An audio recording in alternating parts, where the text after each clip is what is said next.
to do my duty, to God and my family, to help all other people all the time, to obey the Scout law.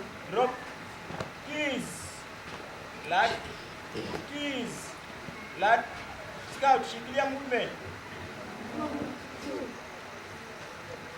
Check 1, 2, 3, 4.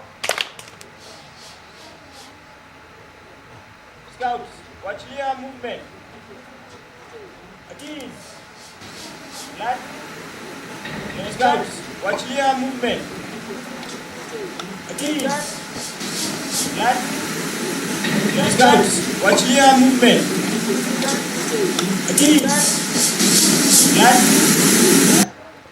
Keys. Lad. Full salute. Half. Quarter. Sleep salute. Drop 1, 2. Keys. Alert. Keys. Lad. Left hand. Scouts, perform T.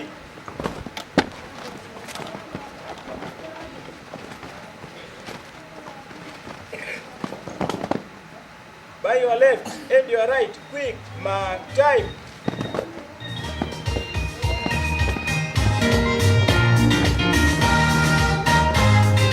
Scouts, right hand.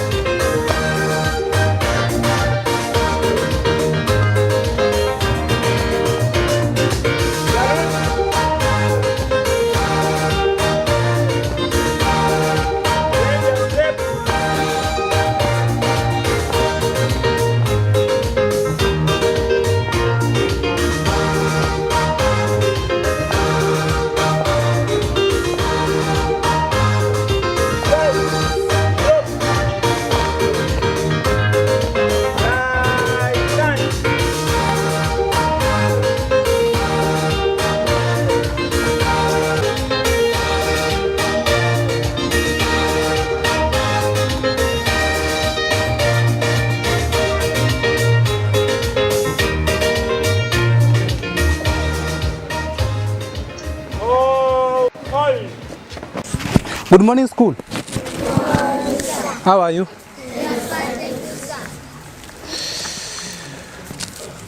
So we are grateful for this opportunity that God has given us for us to be able to meet here again after a short period of a holiday. So a lot have been said, and I don't want to repeat, but I'll try to emphasize on 3 things. 1, I'll try to emphasize on communication, language communication within the school. And this one I expect the governors to do your work. Make sure you have the disk in class and that disk is working. Make sure that disk is working, governors. Then in the evening, class teacher to take initiative of that, to make sure you punish those who have used the wrong language in compound. Second is arrival time to school, and that one goes to grade 6 and grade 8. The senior teacher just say about let's try to improve on our arrival time in school. You know, you are affecting yourself. And they say the early bird catches its worm, meaning in the morning, once you arrive in school early and you start that lesson as early as it is with the teacher, it will be easier for you to be able to understand whatever is being taught within that day. So you have to come to school on time. So tomorrow I'll be able to help the what? I'll be able to help the teachers on duty. Tomorrow I'll be able to help the teachers on duty. Good luck, I don't have a lesson in the morning. So those who like coming in to school late, let's meet tomorrow at that time again. You're not going to like it. So you have to make sure you have to adapt the school as fast as you can. Do the right thing in those classes. Make sure you do the classwork as it should, and that work has been marked. Classwork should be done, and that work should be marked. Assignment should be done, and make sure the teacher have checked on those books. The senior teacher just talk about checking on the books tomorrow. I'll be there to help the teacher. And the teachers that are taking those learning areas, once we identify the any learner who have not done that assignment, forward those learners to us in the office, so that maybe we know the reason why. We can be able to understand the reason why he or she did not do that work. So within the week, I expect the following. No noise making in school. No noise making in school. No fighting in school. No fighting. I'm repeating. No fighting. And punctuality in class. Punctuality in class.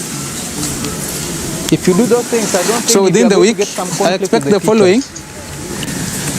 In those few remarks, no noise making in school. Wonderful week ahead. No noise making in school. And a wonderful no fighting. Day. Thank you. Okay. In school, no fighting. I'm repeating. No fighting. And punctuality in class. Much has been said. Punctuality in class. If you do those things, I don't think so within the week, I expect the following. In those few months, no noise making in school. Week ahead. No noise making in school. And I want no fighting. Thank you. Okay. All that in school, no fighting. I'm repeating. No fighting. Ready to follow. And punctuality in class. Punctuality in class. This is week 9. Second term. Within the week, I expect the following. That means that we also in those few months, no noise making in school. 3 weeks ahead. No noise making in school, and I want no fighting. Thank you. Okay. For second term, in school, no fighting. I'm repeating. So my no fighting. Ready. You must prepare. And punctuality in class. And focus on what brought you in this school. So within the week, I expect the following. I have the following announcement today. Number 1, making in school. The singing of the national anthem. No is making in school, and I will not fight. Thank you. Okay. And I want to call no fighting. I'm repeating. No fighting. The study ready to train. Punctuality in the national anthem and the East Africa anthem. Those two items are very, very important, especially when on parade Monday and Friday. So this week I want to see a very, very big change in singing of the national anthem and the East African anthem. Hiyo imefunzwa, mtu anasema hajawahi funzwa. All the learners on this parade went through CPC, and CPC requires that at grade 3, you must be able to sing the East African anthem. So I ask that you better practice and master the same. We have been practicing the entertainment items, and it is unfortunate that we seem to forget. If we done the grade 1 to 3, your time for practice is 12 to 12:30. Grade 4, 5, 6, 7, 8. Your practice time is 2 to 2:30. So I want to see that thing done at that right time. I also want to remind us that the school uniform, make sure you wear the right attire, school uniform. Here on parade we requested you to come with jerrycan. Each one of you to have a jerrycan that's used for drawing water from that tap. So kumaanisha leo kama utakuja na hiyo chupa, utakuja na jerrycan, hautapatikana kwa tap. And let it be to everyone on this parade. Mwalimu akikupata kwa tap una chupa, una jerrycan ni kiboko. Usipatikane kwa tap kama una jerrycan, hauna chupa. Hakuna. The issue of language policy. We say every class must have a this. So mwingine anaona kwa class wamemkataza asiongee mata akitoka nje. Sasa anamwaga matatanga yote. I want to tell you that we are coming for you. You only use English and Kiswahili in this school. Ukienda sana, you use Arabic. And that Arabic is only used during Arabic lesson. So ukipatikana, shida itakuwa kwako.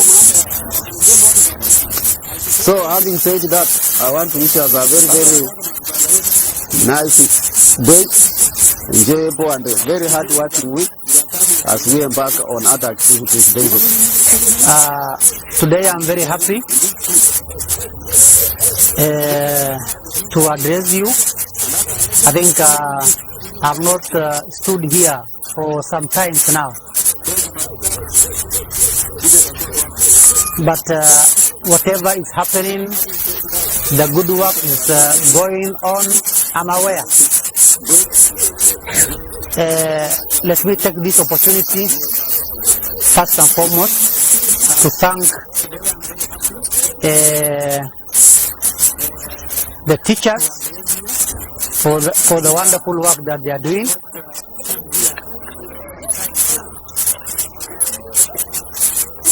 The changes that's happening in the school is just seen by everybody, and I'm very sure what you are doing, how you are carrying your work as expected is marvelous. So I really thank you for that good work. Secondly, the general school, your conduct, your behavior was really very marvelous. You conducted yourself very well by observing the school rules and regulations. Coming to school early as possible, taking your work very seriously, doing your homework as expected. So I think that was very wonderful of you, and I want you to carry on in the same spirit, because each one of us, when you are brought to this school, you have a reason why you are here. We have free primary schools, okay? But your parents brought you here. There is a reason why. So your parents are paying school fees just to make sure that you study well and you get the right education, so that when you live here, after maybe the 9 years or 10 years from now, those who have just joined PP1, then you live with something. You live when you have been molded. You live when you become, let's say, when you have acquired all the knowledge, skill, and the right attitude, so that you can become a responsible man and woman outside there. Not the other way around. We are not training, let's say, quacks. We are not training maybe thieves. We are training responsible girls, responsible boys. So that now tomorrow you are able to assist this community. You become a teacher. You become a doctor. You become a nurse. You become a lawyer. You become a responsible person in the community. Some of you, tomorrow, you might become the governor of this county. Who knows? The women rep is here, the governor is here, the MB is here. you become a responsible person. Or you are not even thinking that maybe one day, one time, you become a responsible person. You might become the governor of this. You will be. But now is the time that you will going to need to mold yourself. The governor is here. The MB is here. Be serious with your studies. Make use of the teachers. We have qualified trained teachers here who can help you out. But it is your responsibility to go out of your way. Make use of the teacher. Chase time. Fight time, because unless or otherwise we fight this time. Iko msemo inasema kwa Kiarabu, alwaqtu kasayf illam yaqta yaqta'uk. Time is like what? A sword. If you don't cut that sword, the sword itself can cut you. So that means we have to chase and chase against time by doing our work, by planning our work. Even if you are out of the school, then you need to plan your time. When you are going to do your homework, when you are going to do maybe your revision, when you are doing all the plan that you have, then you need to put it on writing, where maybe from this time to this time you will be doing A, B, C, D. From this time to this time you are going to do A. From this time to this time you are going to do B, like that. So that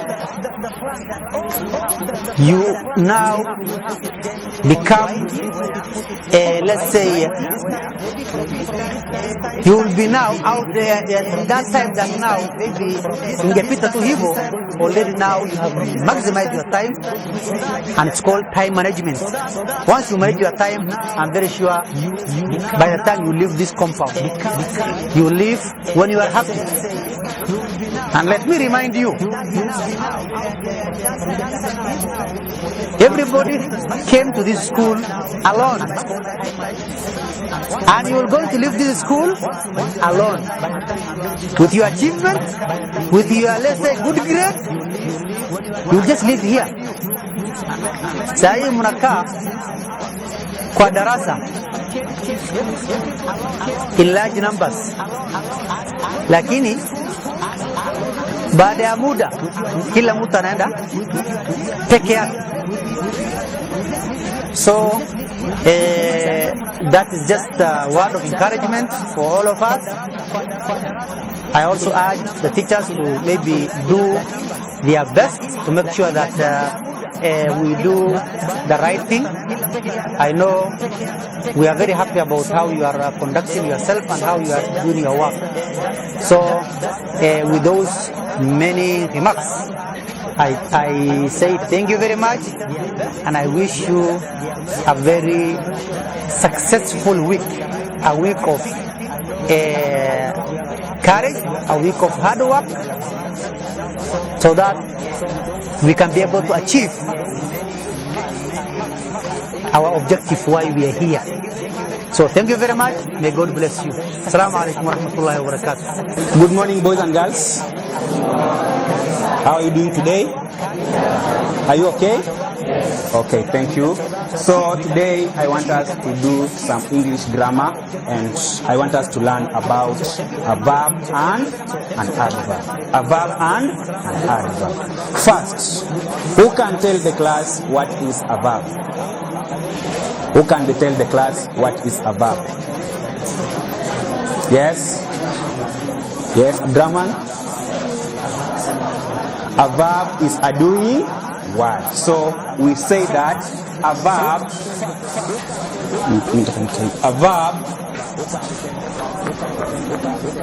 is a doing word. A verb is a doing word. Everyone say a verb is a doing word. What is a doing word? An action? An action. So when you are laying when you are dancing, when you are writing, when you are doing anything. That is a verb. So, when we are talking about a verb and an adverb, first we must know what are the examples of a verb. We said playing, yes, writing, eating, teaching, walking, swimming, and all of them. So our main point of today is talking about an adverb. An adverb. We want to talk about an adverb because a verb is just a supplementary of an adverb. An adverb. So, what is an adverb? Class, what is an adverb? Carry up your hands. What is an adverb? From the girls? Yes, Salma?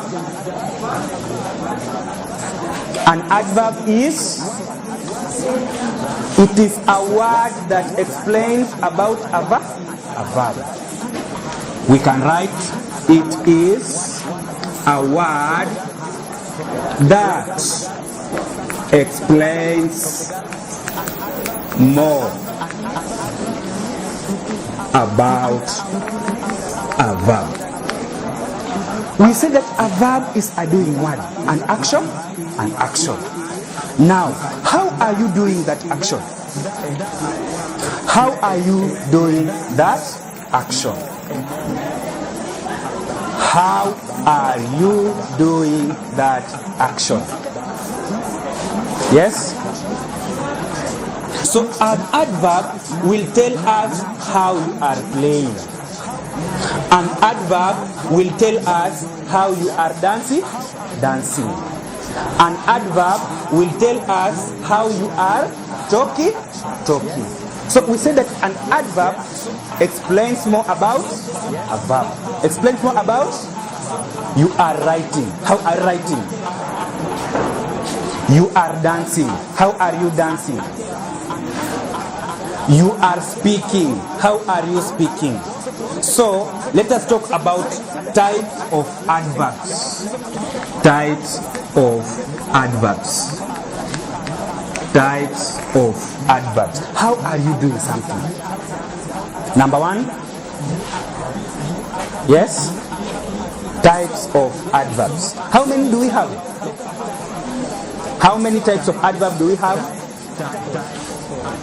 Boys and girls, how many types of adverbs do we have? 5. Number one. I'm writing. Number one. Adverb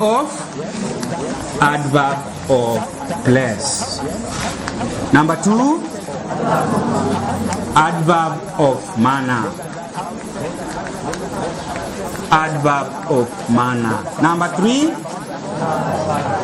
adverb of time.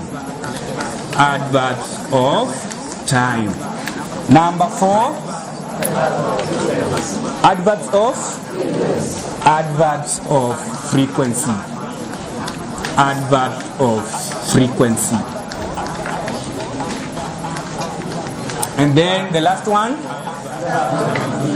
adverb of degree. So we shall not talk about all of them, but we only talk about 2 of them. Then our next lesson will finish it up. So we are talking about adverb of place. Adverb of place tells us where the action is happening. It tells us where the action is taking place.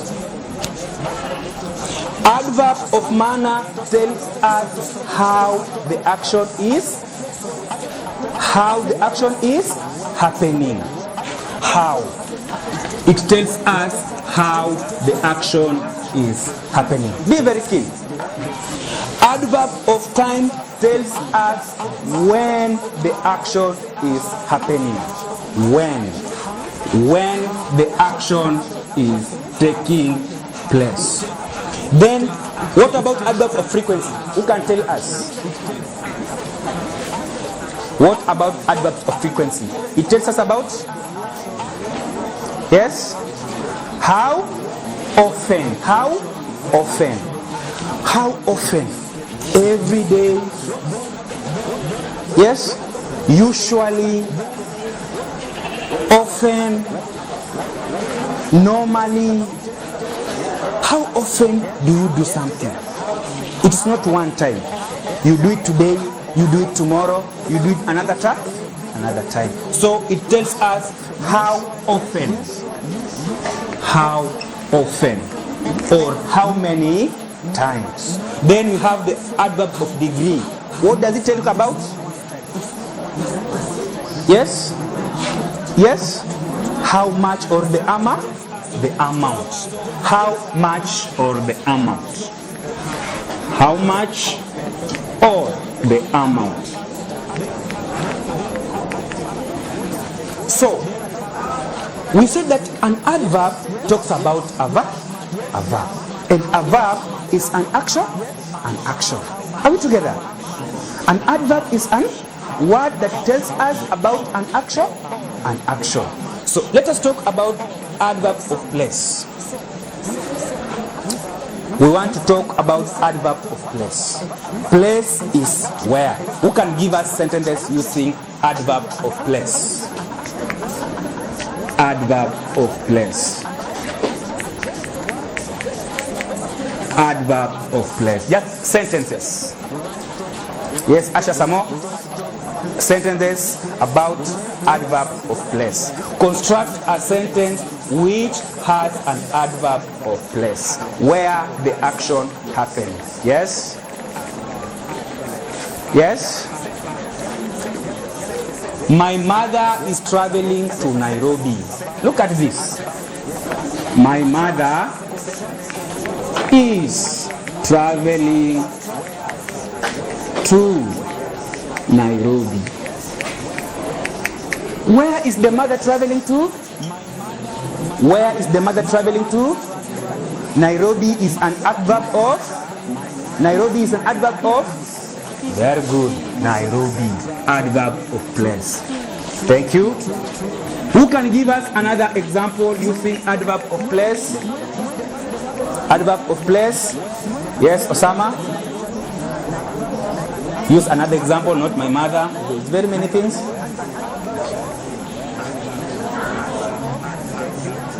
You can say, my brother has gone to the market. My brother has gone to the market.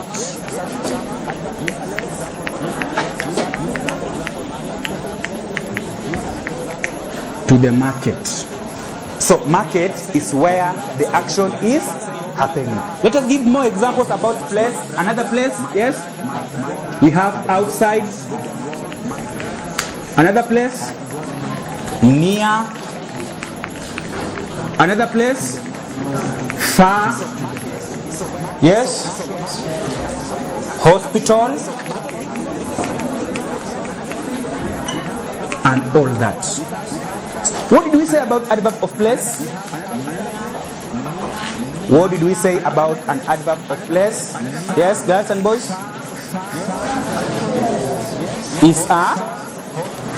It shows where the action is happening. Everybody say, it shows where the action is happening. It shows where the action is happening. Very good. Then number 2, we talk about adverb of. Adverb of? Adverb of? Adverb of manner. In adverb of manner, we said how. How. How. How is the action happening? How is the action happening? How are you washing your clothes? How are you playing the football? How are you walking on the road? So who can give us a sentence using an adverb of manner? Yes, my girls? Who can give us a sentence using adverb of manner? Adverb of manner. Quickly, hurriedly, suddenly. Give us a sentence using those words. Yes? Yes, Osama? Yes? The boy? The boy is walking slowly. The boy is walking slowly. The boy is walking slowly. Slowly is an adverb of. Slowly is an adverb of. Another example. Yes, Absalam. The teacher is. The teacher is explaining loudly. The teacher is explaining loudly. Morning, class. Now, last lesson, last week, we looked at what? The circumference, eh? And under circumference, there are those terms we used. We were defining some of the words under circumference. One was we looked at diameter. We looked at what? Radius. And pi. And circumference itself. We also defined circumference. We were to look at the meaning of circumference. What did we say is diameter?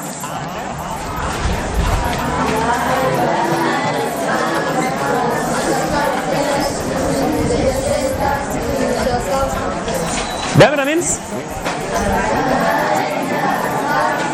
distance. Distance from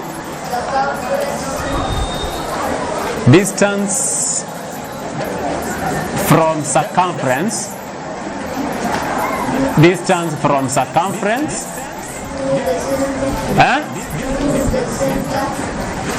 Through the center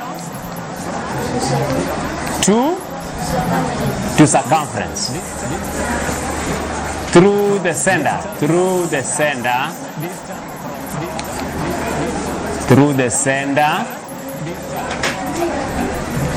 to circumference. And what is radius?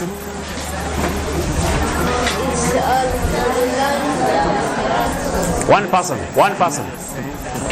Radius?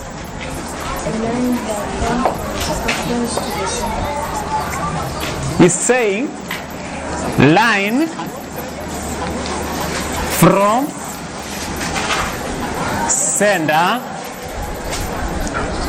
to circumference.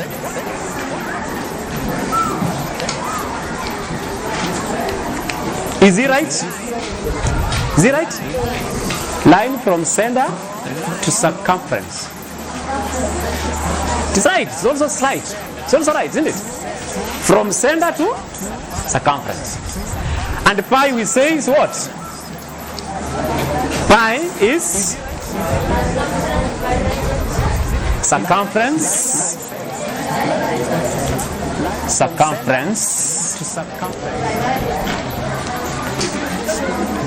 divide by diameter.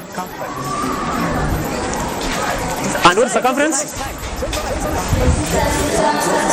One person. Somebody has circumference. Can you be loud?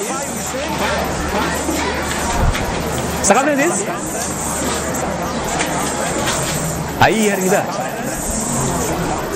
What circumference?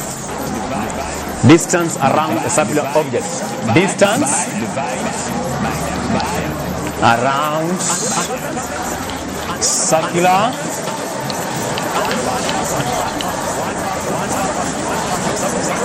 objects or shape. Fine. So we drew that.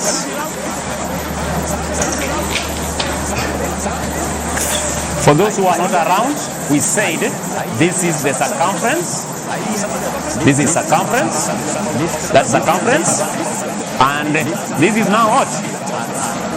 From A to B through the center. Through the center. Our center is the midpoint here. So that is what? That's what? AB is what? And let us say this is O. OR becomes the radius. That becomes the radius. Now, for those who are not around, that is what we looked at last week. This time, I want us now to see how do we use pi. We have introduced pi, and pi we say is written like this, isn't it? What is pi?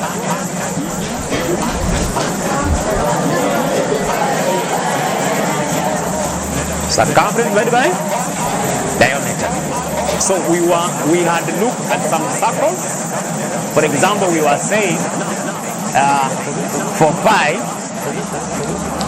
pi, we were saying you have some people had a cup. If you have your cup there, so that distance, this distance around your cup, you measure, then divide by what? Divide by what? Diameter. That is A, your cup. In B, we had what? Coin. If you have a coin, you measure the distance around, then divide by what? Divide by what? Diameter.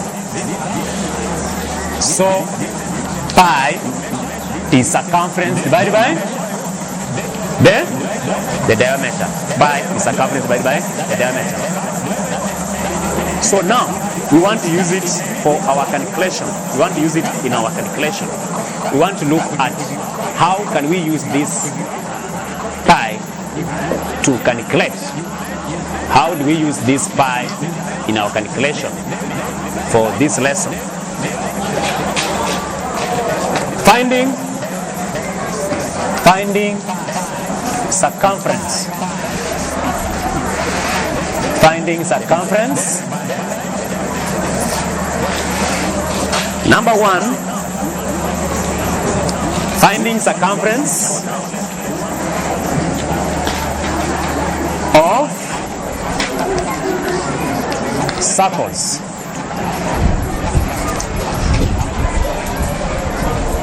Finding circumference of circles. Number one.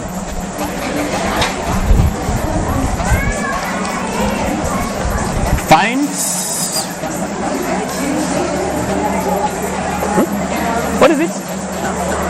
What is it? Asha, what is it? Be in class, eh? Be in class, Asha. Kaa vizuri.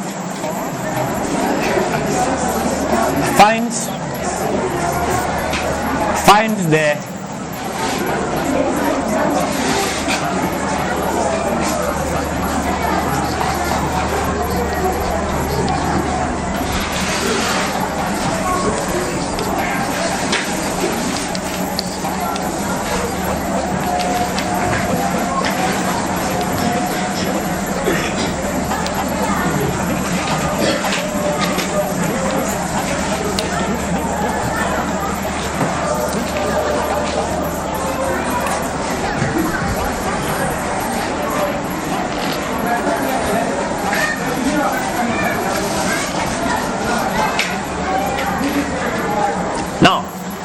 if you are asked to find the circumference of the circle with the diameter given, what's our diameter here?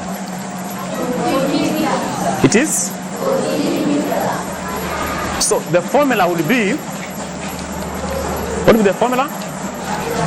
Circumference is given by pi d. And what do we mean by pi?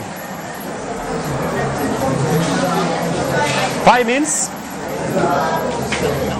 so circumference will be given by 22 out of 7 times diameter. Diameter is 14. Huh? Somebody is wondering where we are getting 14 from. Why are we using diameter? We said, those who are around, we said that circumference means finding distance, and when you are finding distance, we are using what? We use diameter.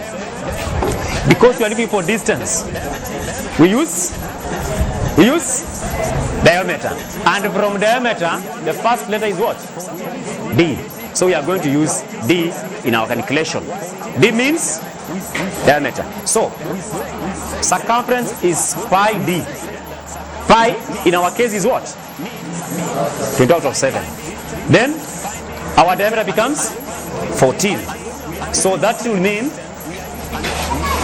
what do we do? What do we do? One person? We shall carry up your hands and tell us. Or who can work out for us? Can work out, eh? Come.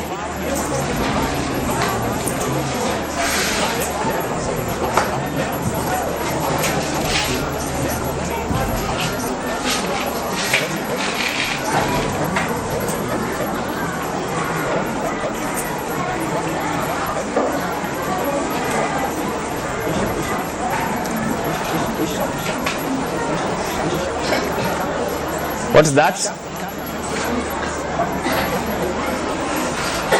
Meters, eh? Fine. So he's saying 7 will go here 1, 7 into 14 will be 2. Is 2 the answer? Is our 2 the answer? Then he multiplies that 22 times this 2 to give you what? 44. 44 what? This becomes what? Circumference of that figure there. That is if you have been given the diameter direct. We are looking at painting. Can you say painting? Painting. So we ask ourselves, what is painting? What is painting? So we say that painting is done by applying paint or color pigment on a surface. When you are applying a paint or any color pigment on a surface, we call it painting. And I had told you that anything that you are applying a color on, for example this paper, it can be used as a surface. That mandala paper there, it can be used as a surface. We have these tags here, they can also be used as a surface. So these things that you are applying color on, we call them a surface. We call them a surface. And that act of applying those colors, we call it painting. We call it painting. So, different colors can be used when you are doing what we call painting. When we are applying, we use different colors, and those colors can be applied using different materials. So, can you name for me some of the materials that can be used to apply colors on a surface? Any material that you know can be used to apply any color on a surface. Any material, name the materials that can be used to apply colors on the surface. One, yes. Joseph is telling that we can use a brush. Any other material? We can use a stick when you're applying gas. Any other material? We can use our hands when you're applying. Any other material? We can also use a sponge. Any other? Yeah, we can use fingers. But keep in mind that when you are using either our fingers, our hands, or when you are using a cloth, we cannot use these ones. We can not use the crayons, but we are now supposed to use maybe watercolors. Have you heard? Yes. So these are some of the materials that you can use to apply paint on a surface. We can use brushes, we can use sticks, we can use fingers, we can use hands, we can use phones, we can also use cloth. So, still dealing with the painting, we now want to classify colors. Can you say color classification? Color classification. So when we are dealing with color classification, we mean that in our surrounding, around us, we have got many different colors. There are many different colors around us. And some of these colors are, can you name for me any color that you know? Any color that surrounds you. We have green color, blue color, we have a red color. Any other? We have orange color, we have red color, purple color, blue color, yellow colors. We have got many colors, many colors. So those colors can be grouped, or they can be classified into different groups. That is what we call color classification. We call it color classification. So these are some of the colors that we can be able to find around our surrounding.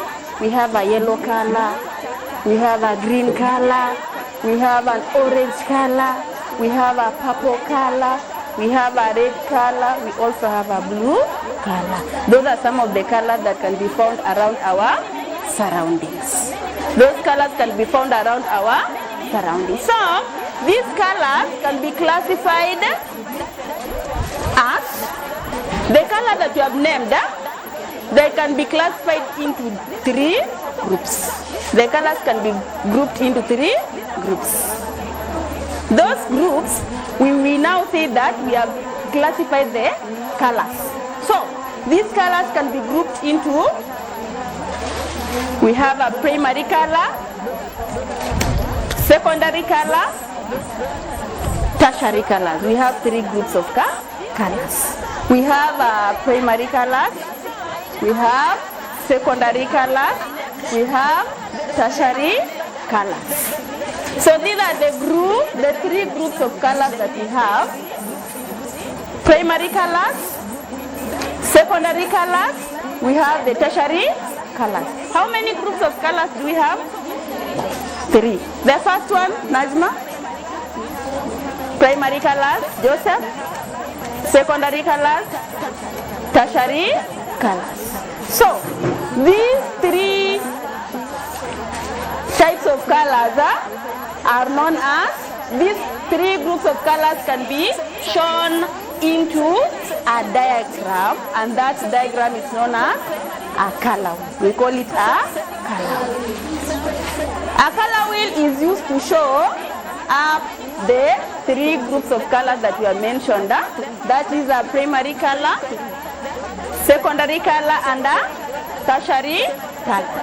These colors can be drawn in a wheel known as color wheel. It is known as a color wheel. Can you say color wheel? Color wheel. So if somebody may ask, what is a color wheel? What is a color wheel? So we say that, what is a color wheel? Who can remind us about a color wheel? What is a color wheel? Anybody who can tell us about a color wheel? Color wheel, color wheel, color wheel.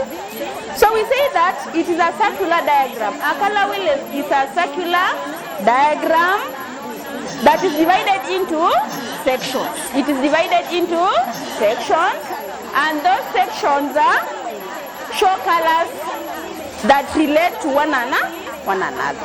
A color wheel is a circular diagram, and it is divided into sections. Those sections show the relationship of colors to one another. And also, that color wheel will help us to classify colors by looking at them. When you just look at the colors in a color wheel, you will be able to classify them into either primary color, secondary color or tertiary color. Have you heard? Yes. A color wheel will be able to help you identify colors according to their group, whether it falls in a primary color, whether it falls in a secondary color, whether it falls in a tertiary color.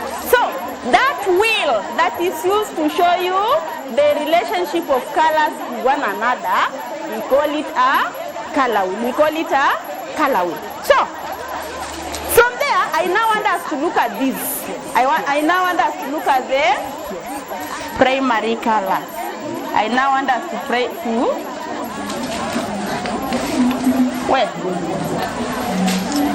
I now want us to look at the primary colors. How many primary colors do we have, class? How many primary colors do we have? We have 3 primary colors. Who can tell me the first primary color? What is your name? Masood? We have a yellow color. We have a red color. We have a blue color. We only have 3 primary colors. We only have 3 primary colors. We have a yellow color. We have a red color. We also have a blue color. Those 3 colors, we call them primary colors. Primary? Girls, the first primary color? Girls, the first primary color? The second one? The third one? The first one? Can you say yellow? Yellow. Red. Blue. So we have 3 primary colors. 3 primary colors. That is a yellow color, red color, and a blue color. We call them primary colors. And these primary colors, we say they are pure colors. They are pure colors. These colors cannot be obtained, but we cannot mix them. We cannot mix any color to get a primary color. No, they are just pure. They cannot be mixed. But the 3 colors can be mixed for you to get other colors. These primary colors are the colors that we can mix for us to get other colors. But keep in mind that we cannot mix any color with another color, one color with another one to get a primary color. No, they are only pure colors. They can never be mixed. We cannot mix maybe blue with orange for us to get a primary color, for us to get red. No, those ones are just pure colors. But those colors are the ones that we can mix. We can mix those colors to get secondary colors. We can mix primary colors to get tertiary colors. But you cannot mix a primary color with a primary color for you to get that primary color. No, those ones are just pure. They're just pure. They're just pure. So, we wanted to identify the primary colors. The primary colors, we say that we have got 3 primary colors. How many primary colors? 3. Which color is this? Which color is this? This one is a blue color. Which color is this? This one is a red color. Which one is this? This one is a yellow color. So these are what we call the primary colors. We only have 3 primary colors. We have 3 primary colors. Blue color, red color, yellow color. Keep in mind that these are crayons. These are crayons, but we also have the watercolors. The one that we can use to paint. The one that we usually add in water when we want to do it. We mix with water when we want to do our painting. But these ones cannot be mixed with the water. We call them crayons. So these are red crayons. These are blue crayons, these are yellow crayons. So these 3 colors are just the ones that are showing us the primary colors. Hizi zinatuonyesha nini? Primary colors. Tumesema primary colors ni ngapi? Ni ngapi? Ni 3. Ni ngapi? 3. We have yellow, we have blue, we have those are the primary colors. So, what I want us to do, I want you to draw for me. Remember, I want you to draw for me. After writing, you are going to draw for me 3 triangles, and in those triangles, you are going to color them using blue, red, and yellow to show that they are primary colors. You are going to draw for me 3 triangles. How many triangles? 3 triangles, and those 3 triangles, you are going to color them using red, blue, and yellow to show that those are the primary colors. Have you heard? Yes. Can you draw for me this before we? Can you write for me those notes before I rub so that you can draw the primary colors? Can you write? You're right.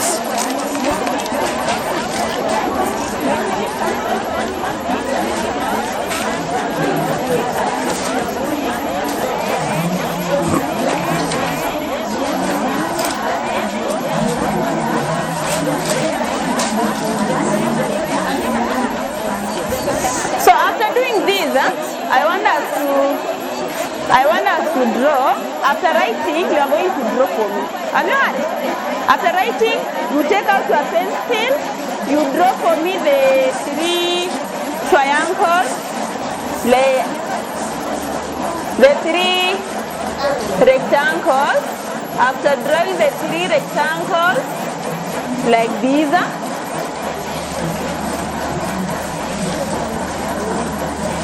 after drawing for me the 3 rectangles, you are going to do it.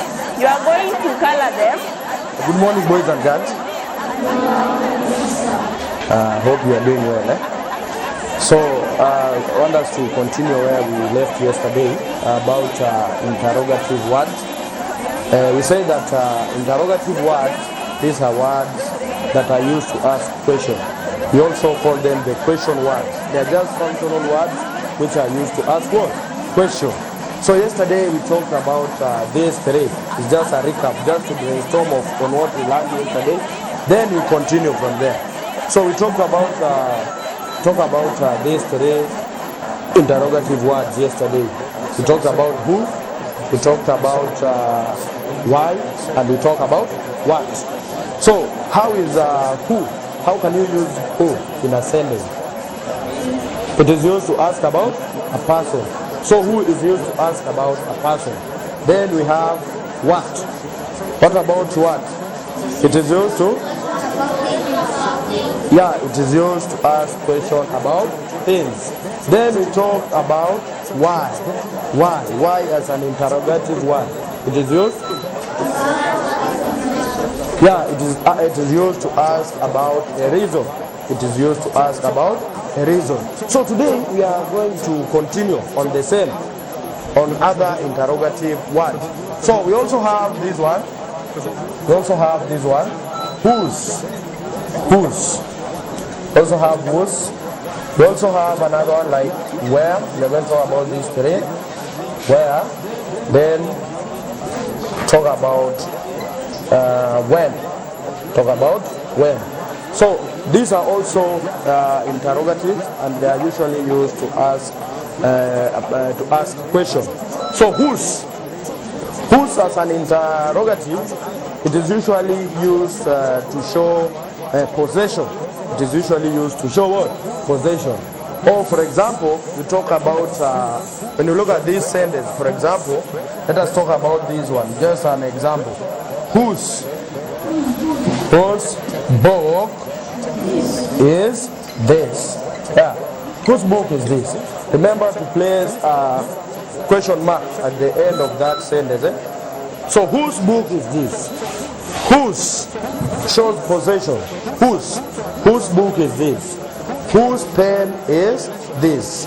Whose house is this? Who can give us another example using whose? Who can give us another example using whose? Sharmaki. No, you know you have talked about who, not who. You're talking about whose. Whose. Okay, you have tried, but you have not get it yet. But you're talking about whose. You're not talking about who. You're not talking about who. You're talking about whose. And just like I've said, whose is used to show what? To show possession. It is used to show possession. Remember when we were talking about, we said that we have these pronoun that shows possessions. You know, for example, we have mine. Mine. Mine is a pronoun which shows possession. Do you remember when you talked about the pronoun? Do you remember when you talked about the pronoun? Pronoun that shows possession. So, whose? Whose? This is an interrogative word. It is not a pronoun here. Whose? So, whose book? We are not talking about who. We are not talking about who. We are talking about whose. Whose book is this? Whose house is this? Whose hair is this? Someone else? Yeah. Whose bag is this? Girls. Say something. Girls. Girls. Yeah. Whose pencil is this? Whose pencil is this? So whose is used to show possession. We'll write the notes later. Then we have where. We have where. Where. Where as an interrogative word is used to ask about places. It is used to ask about places. I want you to relate this. We talked about adverb of places, if you can remember. Adverb of places. We say that adverb of places answer the question where. Answer the question where. So here, where as an interrogative word is used to ask a question about a place. Where do you live? For example, where do you live? Where do you live? Where do you come from? Where do you come from? So where is used? Where is used to ask about a place? Where is used to ask about a place? I want you to relate the adverb of place. It says it answers the question where. So here where as an interrogative word is used to ask about a place. Where do you come from? Where do you live? Someone else with a sentence? Using where? Koza? Yeah. Where are you going? Very good. Where do you come from? Someone else? Someone else? Yeah. Very good. Where are you coming from? Where are you coming from? So when you give an answer, you give an answer according to the place where you are coming from. So where is used to ask about what? About place. Okay? Then we also have when. When as an interrogative word. When as an interrogative word is used to answer. It is used to talk about time. When. When you I want you to relate the adverb of time. Answer the question when. When. So this one, ask, when is used to ask as an interrogative word. Is used to ask about time. It is used to ask about someone else. When are you coming home? When are you going to school? So when as an interrogative word is used to ask about time. Relate. Remember when you're talking about adverb of time. Adverb of what? Time. You say that adverb of time answer the question when. It answers the question when. So here we are talking about this when as an interrogative word. It is used to ask questions about time. When are you coming home? Where are you traveling? When? Okay? Okay. So today we are going to discuss about a new topic called light. Light. Say light. Light. If somebody asks you what is light? What is light? I hope we have discussed it in grades 5, 4, 3, and even 1. What is light? What is light? So light is a form of energy. Light is a form of energy. Say light is a form of energy. Light is a form of energy. Yes, it is a form of energy which is very important into our life. Into our life. For example, you cannot see. We cannot see without light. We cannot see without light. That is why we usually have light in order to see. For example, if you close your eyes, will you be able to see? You cannot be able to see. So I hope you have discussed about the sources of light. What are some of the sources of light? Sources of light. Over. Sources of light. Yes. Yes. Yes. Mirror. Is mirror a source of light? Yes, we have the sun, which is the main source of light.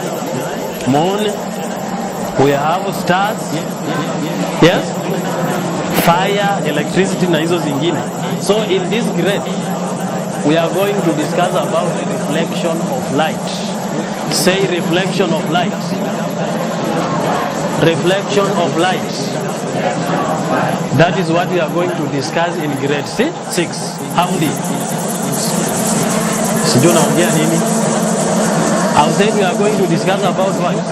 Reflection of light. If somebody asks you what is reflection of light, this is what you are supposed to say. Reflection of light is a bouncing back of light. Is what? Bouncing back of light. When light falls on shiny smooth surface, on shiny and smooth surface, and it comes back, that is what we call reflection of light. That is what we call reflection of light. I've said reflection of light is the bouncing back of light. Bouncing back of light when fall on shiny and smooth surface, it will come back. Then we have those materials that reflect light.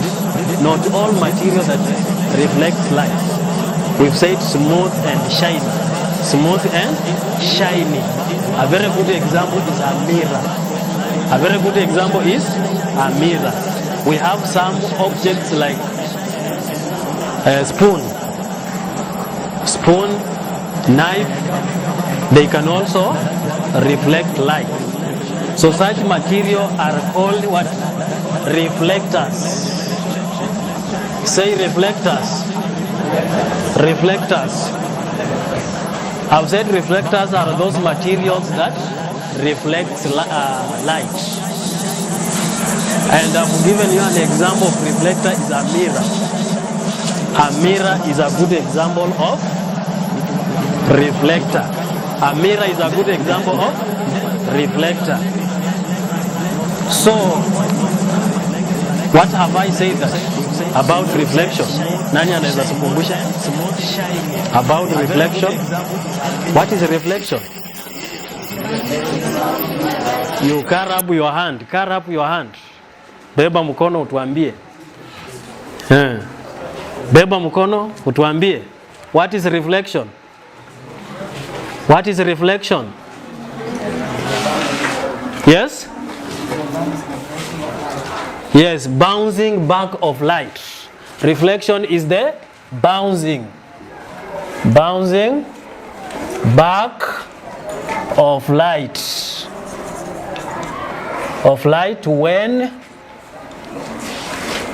when fall on the shiny, smooth surfaces. When fall on what? Shiny and smooth surfaces, it will come back. That is what we call bouncing. That is what we call bouncing of light. The coming back of light. That is now the reflection. For example, when you stand outside there with a mirror at a given angle, you realize that we have a patch. Where? You realize that we will have a patch on the wall. You realize that we have a patch on the wall. That is because of what? Reflection of light. That is what about what? Reflection of light. Then I've said those materials where? Wacha mchezo man. Those materials that reflect light, the material that reflect light are referred to as those material, Asha. The materials that Yasmin, wacha mchezo. The materials that reflect light are referred to as, what is their names? Reflectors. Very good. We call them reflectors. Materials. We've said materials that reflect. Materials that reflect light.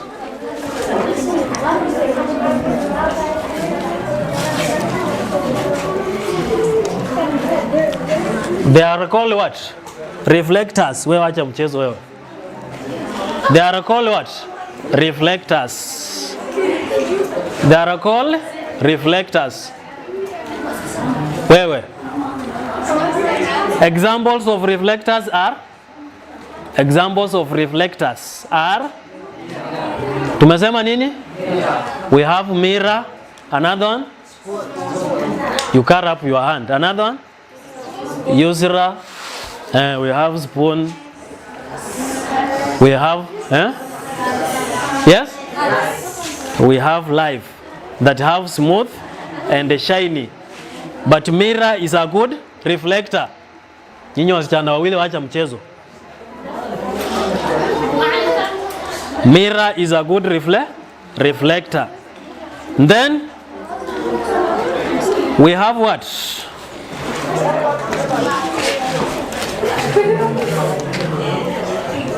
Examples of reflectors.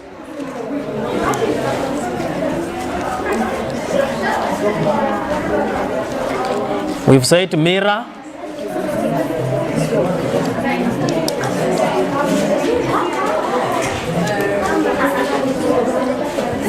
Spoons.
So when we draw diagram like this one shows the reflection of light.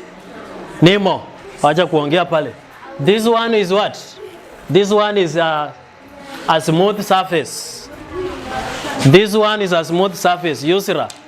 So we have ray. This one is a ray. This one shows the ray. The light is coming from the Nemo. The light is coming from the source. Then when it falls on the smooth surface like a mirror, it will bounce back. It will bounce back. So this one is called instant ray. Say instant ray. Instant ray. What is an instant ray? This one is a ray of light from the light source. A ray of light from the light source. It is coming from the source of light. Once it falls on the surface, on the smooth surface, it will bounce back. It will bounce back. So when it bounces back, this now is the ray that is coming from the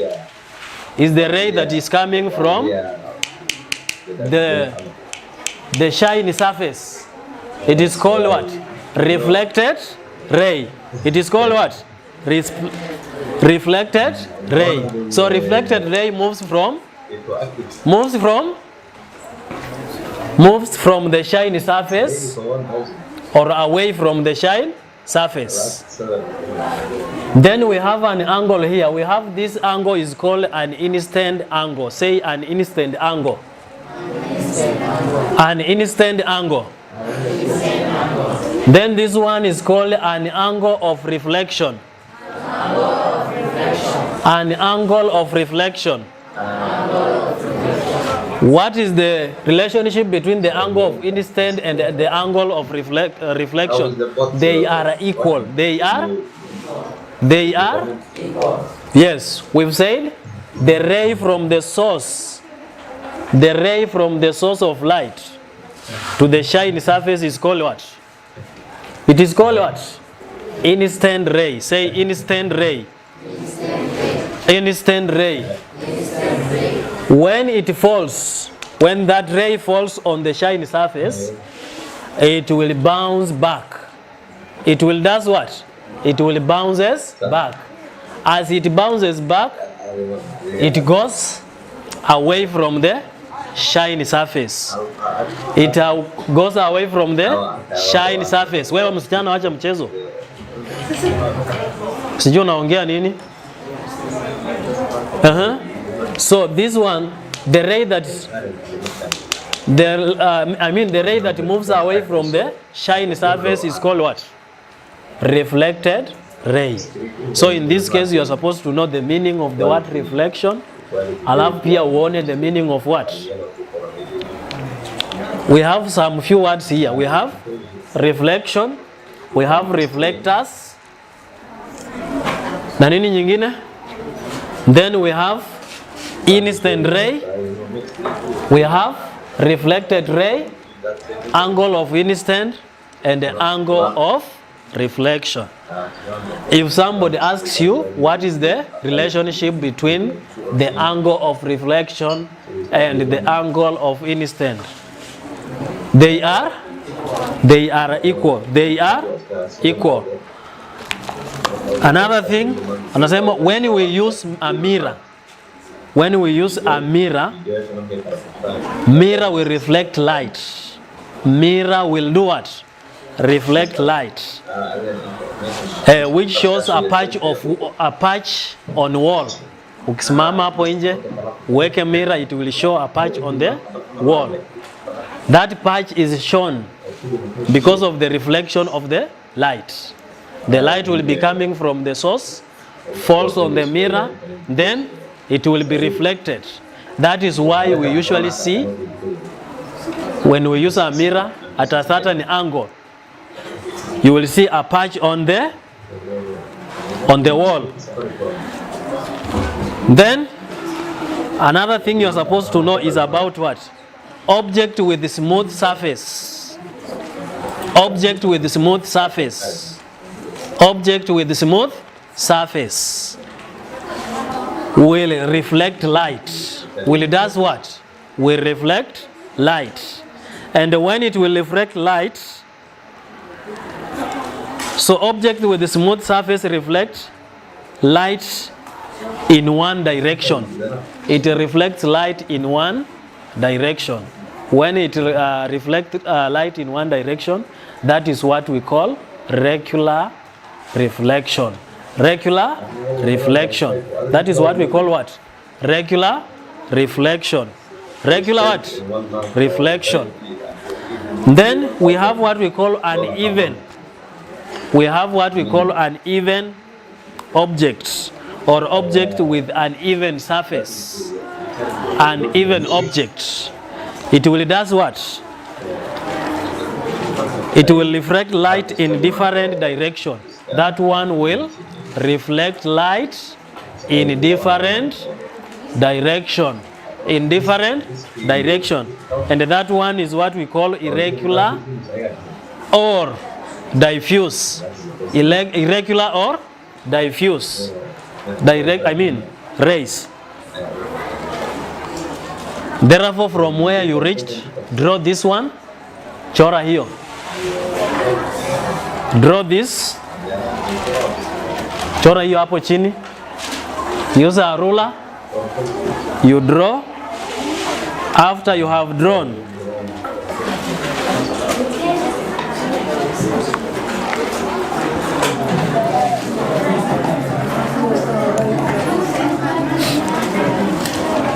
sijasema uongee.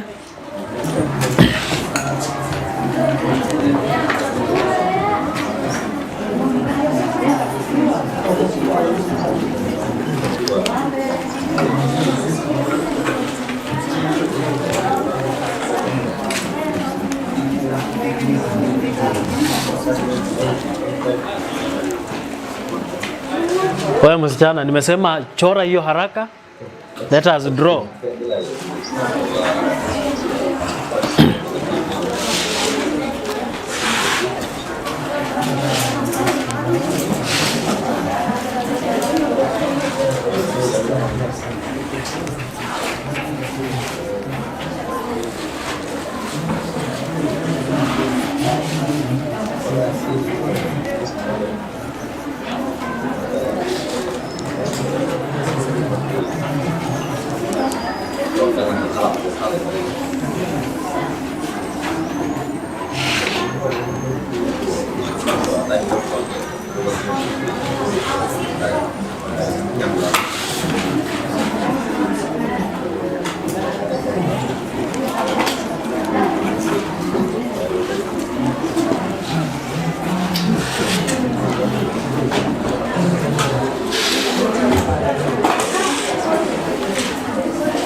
Okay, by this time you are now supposed to know the meaning of the word reflection. If somebody asks you what is reflection, you are in a position to tell what reflection is. Then another important term that you are supposed to know is reflectors. What are reflectors and examples? Then we have the two rays. We have the instant rays. You also show the arrow. This arrow shows that it is moving from the source of light towards the shiny surface. This one is shiny smooth surface. Then we have reflected ray. The arrow shows that it has been reflected. It is going back towards away from the smooth surface. Then we also have two angles there. The angle of incident and also the angle of reflection. I say that the relationship between the two angles is that they are equal. They are equal. Then we also have what we call regular reflection and irregular reflection.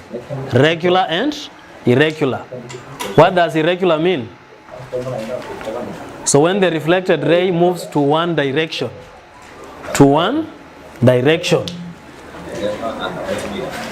it forms what we call regular reflection. Then we have some of the objects that will reflect light to different directions. That one now will form the irregular. That is the difference. This one will move in one direction, while irregular will move in different directions. So by this time we are now supposed to be able to describe what reflection is and how does reflection takes place. Assalamu alaikum warahmatullahi wabarakatuh. And today we are going to learn Hajj. Hajj is the fifth pillar of Islam, okay? Another name for Hajj is pilgrimage, okay? Pilgrimage, okay? So Hajj is the fifth pillar of Islam and it is performed in Makkah, okay? And Hajj is only compulsory to Muslim only once in lifetime, okay? Once in lifetime, okay? You cannot just go there always, eh? But the other pillars of Islam like Salah, Zakah, Som, Shahada is compulsory to us every day, you know? And Hajj is the only pillar of Islam that a person cannot perform in his hometown, okay? We perform where? In where? In Makkah, okay? And Hajj we perform in the month of Dhul Hijjah, okay? But the other pillars of Islam, like Ramadan, we perform in the month of Ramadan, you know? I love prayer every month, every year, you know? Like in Hajj, we normally go to Makkah in the month of Dhul Hijjah, okay? and it starts from 8 Dhul Hijjah to 12 Dhul Hijjah. Okay, so we have condition of Hajj. Condition of Hajj. One must be a Muslim. One must be a Muslim. If you want to go to Hajj, you must be a Muslim, because a Christian cannot go to Hajj. No. Because if you are Muslim, you must go there if you are able to go there. No. Again, number two, one must be adult. You must be mature. Okay, adult, some 18 to 20 years or 50, 60 years. 18 to 60 years. Come on, lakini a child cannot go to Hajj because he is not yet matured. Okay. Again, one must be sane. Okay.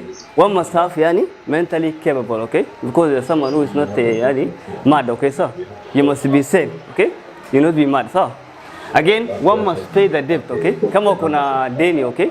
You must pay it before you go to Hajj. Before you go to Hajj, if you have a debt of a person, you must clear that debt and you go to Hajj before Hajj. Okay. After you clear the debt. So again, one must have the ability to meet the Hajj expense. You must be able to go to Hajj, okay? Because if you are poor now, you don't have money. If someone has paid for you to go to Hajj, it's okay. Like if you are a poor Muslim, Hajj is not compulsory to you. Like if you are maybe rich and you have that money to go to Hajj with now, it is compulsory to you and you must go. If you have not went for Hajj and you have money, tomorrow you will be asked by Allah, okay? Because Allah has given you wealth and you have not go with it to Hajj. Again, one must leave provision for the family now. You go to Hajj and your family is now hungry again. Hungry. They don't have something to eat. That's not good, okay? Once if you are going to Hajj, you must pay the debt. You must leave something for the family to depend on as you are away, okay, sir? Because you are now going for Hajj, you go for Hajj, you go there and stay for some days, some month, because going to really take around 1 month, coming back, So your family now live with hunger, okay? They don't eat anything, they don't have anything to eat because you have not left for them anything, That's not good, okay? You must read the condition of what? Leaving something for the family where you're going for Hajj. So again, one must be physically fit again. You must have physically fit, okay? You must you're physically. You're not maybe like a cripple or maybe someone who don't have one leg, okay? Because going there sometimes people will run over you, So you must be physically fit. Again, a Muslim woman must be accompanied by a mahram again. If you are a Muslim woman, if you are maybe a wife or Muslim woman, you will be accompanied by either your brother, your father, maybe a husband, or a grandfather, grandmother, grandfather, okay, so if you are a Muslim woman, you must be followed or accompanied by someone who is a mahram to you, okay?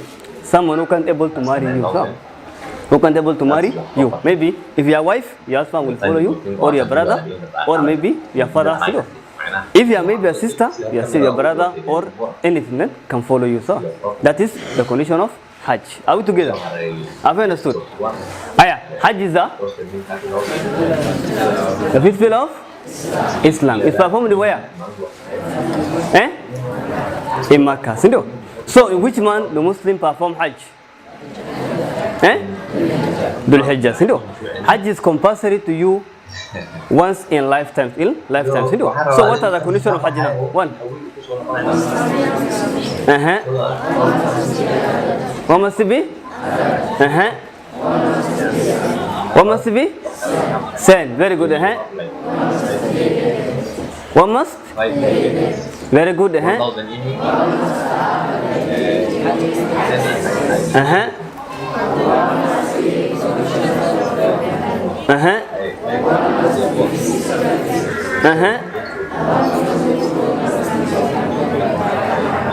Very good. We have types to Hajj. So how many types of Hajj do you have? One. Tamattu. Very good. Okay. A person who perform Hajj Ifrat is called Mufrid. So Mufrid. So and a person who perform Hajj Qiran is called Qarin. So and a person who perform Hajj Tamattu is called Tamatti. So we have types of Hajj. One, Ifrad, okay? Ifrad is performing Hajj without Umrah, okay? You only perform Hajj only. Because sometimes you can perform Hajj and also Umrah, And Hajj, you only go for Hajj now, okay? Only go for Hajj. Because sometimes Muslims go for Umrah in the month of Ramadan, okay?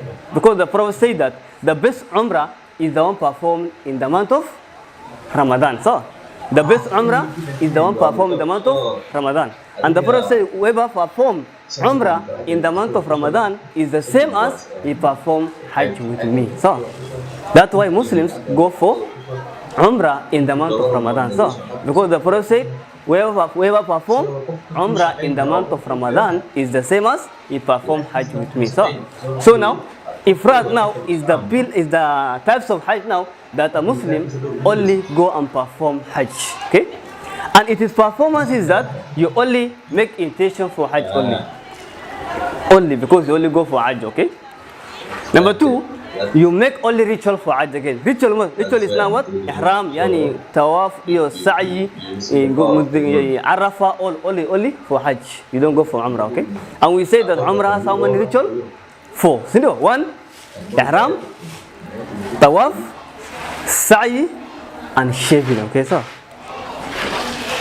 again, you do not sacrifice animal, okay? If you are a mufrid and you go for perform Hajj Ifrad, you will not make a sacrifice. Make a sacrifice because you only perform what? Hajj only. So, again, the second one is Quran, okay?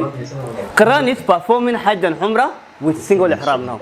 You only wear one ihram, you not remove, okay? First you perform Umrah, again you go and perform Hajj again with the same ihram again. So, again, when you are performing that now, you make by intention for Hajj and Umrah, okay? First you perform Umrah, and after that you perform Hajj now. Again, you also perform ritual for Hajj and Umrah again. Umrah you perform, again Hajj also you perform, okay? So, because since that you are a Qarin, so Qarin is someone who perform what? Hajj Qiran. So, again you make a sacrifice now because you combine Hajj and Umrah together. So you make a sacrifice, So, because Surah Al-Baqarah, وَأَتِمُّوا الْحَجَّ وَالْعُمْرَةَ لِلَّهِ سِدُوا فَإِنْ أُحْصِرْتُمْ فَمَنِ اسْتَيْسَرَ مِنَ الْهَدْيِ سِدُوا وَلَا تَقْرَبُوا. So, if maybe the Prophet said that if you are, Allah says if you are performing Hajj and Umrah together, and if something has prevented you, either sickness or maybe a war, you can make a sacrifice to make what? Your Hajj to become pure. So, like if you are not sick, but you're okay, you can make a sacrifice. So, again now, maybe for example, again number 3 is Tamattu now. Tamattu is a third types of Hajj which a Muslim perform Hajj and Umrah with separate ihram. First you wear ihram for Umrah, make intention for Umrah with one ihram. Alafu after that now you remove it. Again you make intention for Hajj again, you wear again ihram because ihram is the intention of Hajj. Ihram is the intention of Hajj. And a Muslim take ihram at a place called Miqat. So, Miqat is a place where the pilgrims wear ihram, okay?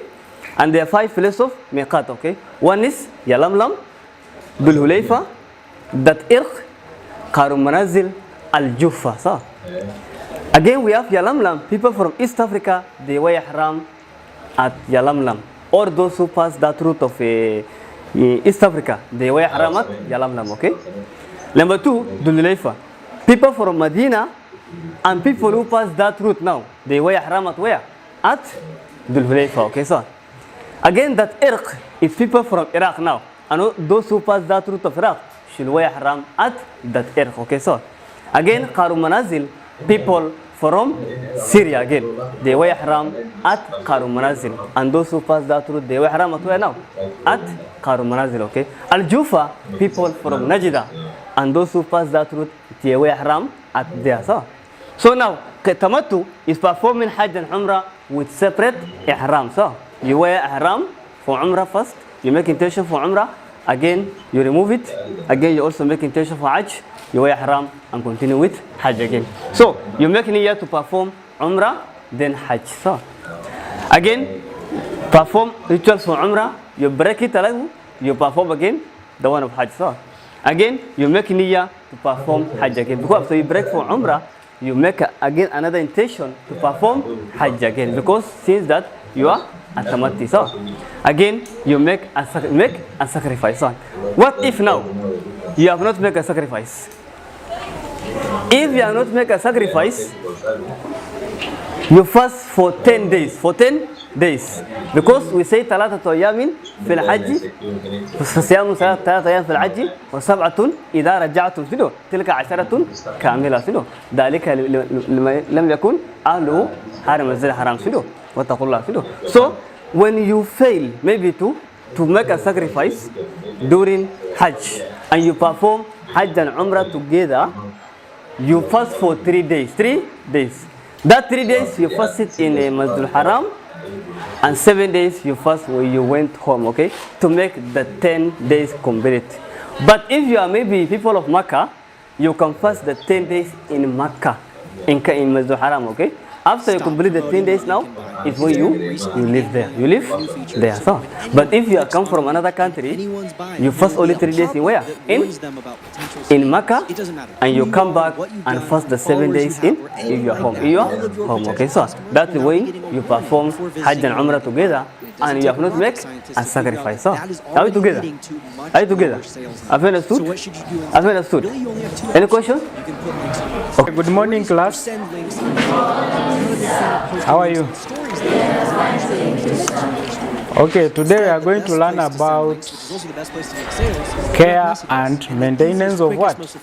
Marking and measuring tools. Are we together? So that one is one of the substrand in what? In the 40 strand of what? Tools and production. And I'm here having some examples of the measuring tools. One is the ruler, another one is what? Compass. So these are the examples of what? The measuring tools. So let us see how we take good care of them. And when we talk about taking care, it means what? Making sure that the tools are in what? In proper storage and also in what? Good working conditions. So these are the ways of making sure that our tools are in what? Good condition. Number one, clean the measuring tools after use. Clean the measuring tools after use. Why are we supposed to keep them clean? To avoid what? Dust and also what? Some might be like this one is a compass. It's made up of what? The metal, isn't it? So when this metal is going to be damp, it means it's going to do what? To corrode. And corrosion is by what? Rusting. Are we together? So when you wipe that wetness on it, you are preventing it from what? Rusting. Another one is lubricate the measuring properly to avoid corrosion. Lubricate the moving parts. Assuming this our compass has what? Has a screw, isn't it? And we normally use it by what? Stretching the arms, meaning it has the moving parts. So you are supposed to do what? To lubricate. When you talk about lubricating, is whereby you are doing what? You are just oiling, adding some oil or grease. I'm very sure under integrated science you learn about friction. It also helps to reduce what? The friction. And also it also helps to do what? To avoid what? Corrosion. Another care is by ensuring proper handling of measuring and marking tools to avoid what? Rough and sudden shock. Now, our measuring tool here is a compass, isn't it? You are supposed to handle it properly. Reason? For your own safety. Because it has what? The sharp edge. Are we together? So you are supposed to handle it properly with a lot of care, because it can cause some damage. Another way is by what? Ensure measuring tools are only serviced by qualified and certified professionals. We also have an example of a tool that requires certified or professionals to service. An example is what? The tape measure. Are you together?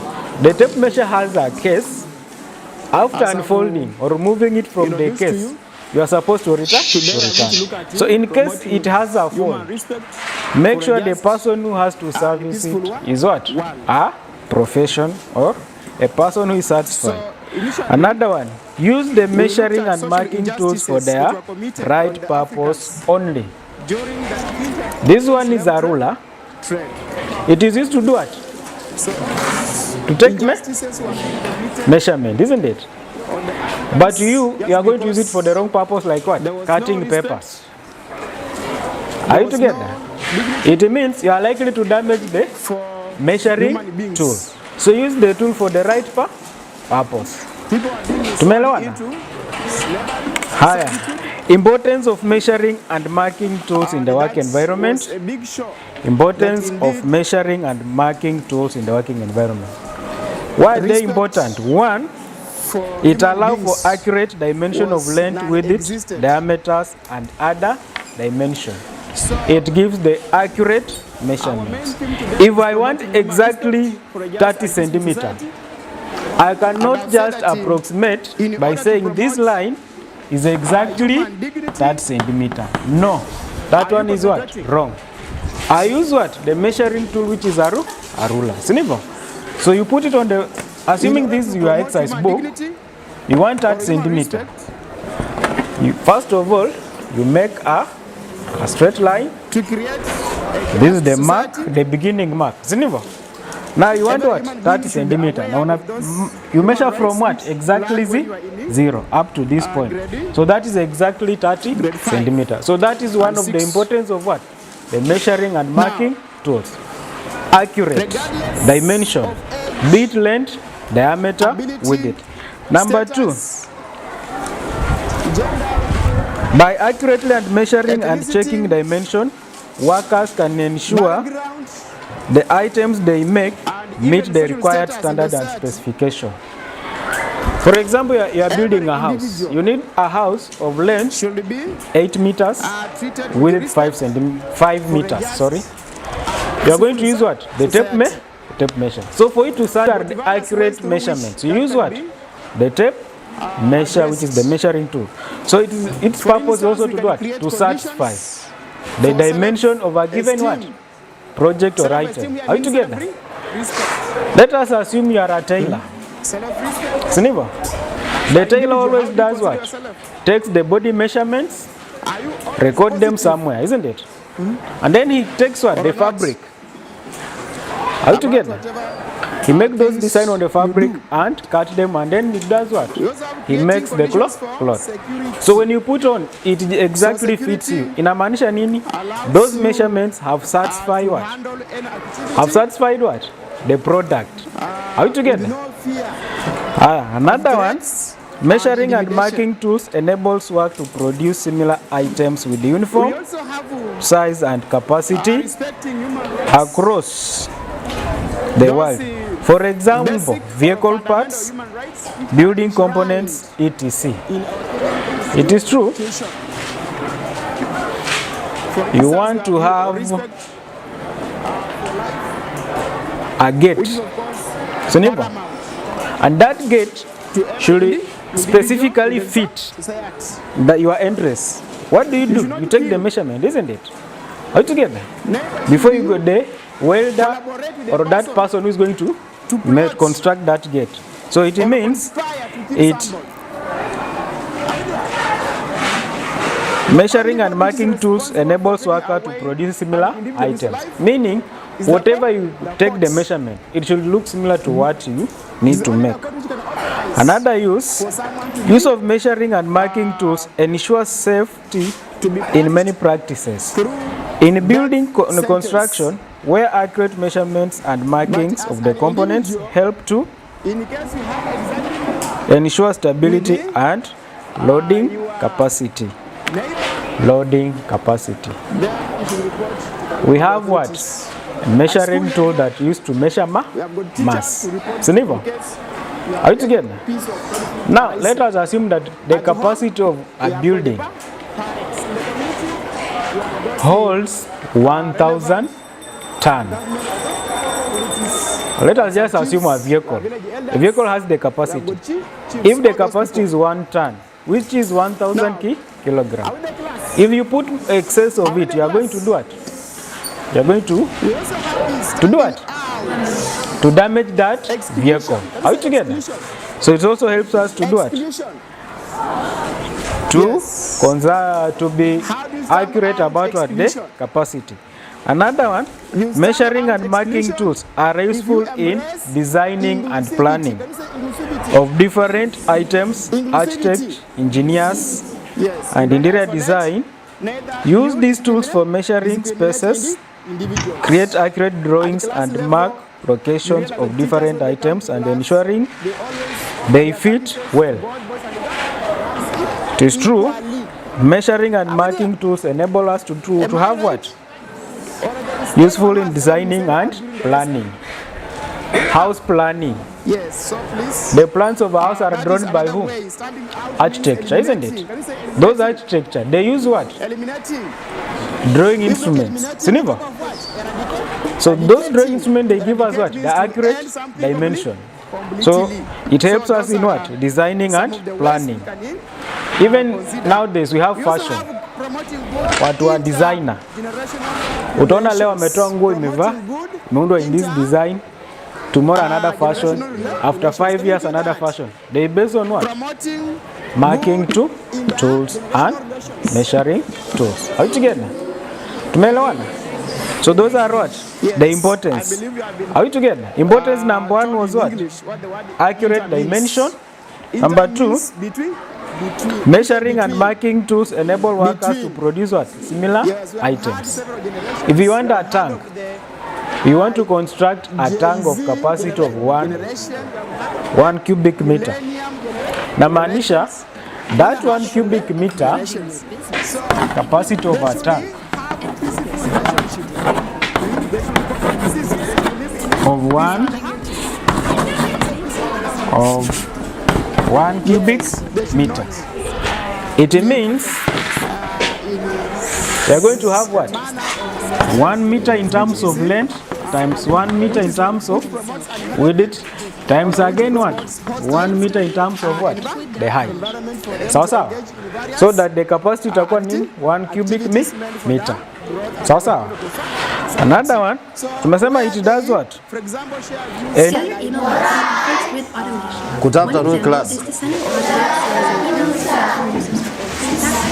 How are you? Get seated. So, in today we are still looking at hygiene practices. Hygiene practices, that is the strand that we are still looking at. And then under the strand, sub-strand, we are looking at safety measures when cleaning different surfaces at home. Remember yesterday we looked at on how to clean a wooden table. Yesterday we looked on how to clean a wooden table. So there are those measures you put into consideration as you are doing that cleaning. And that is what we are going to look at today. Safety measures when cleaning different surfaces at home. What are we going to look at today, class? Safety measures when cleaning different surfaces at home. What are we going to look at, class? Safety measures when cleaning different surfaces at home. Yes. Before we look at safety measures, can someone remind me the surfaces we can clean at home? Example of surfaces we can clean at home. One? Yes. Yes? Yes? Wait, it's right up mchezo. One? Yes. Yes. Window surfaces? Yes. That is our material. We want to look at the surfaces. Yes. Floors. Other floors. Yes. Closets. Yes. Walls. Yes. Yes.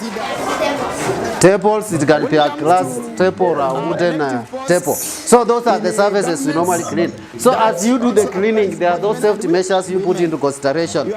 Okay.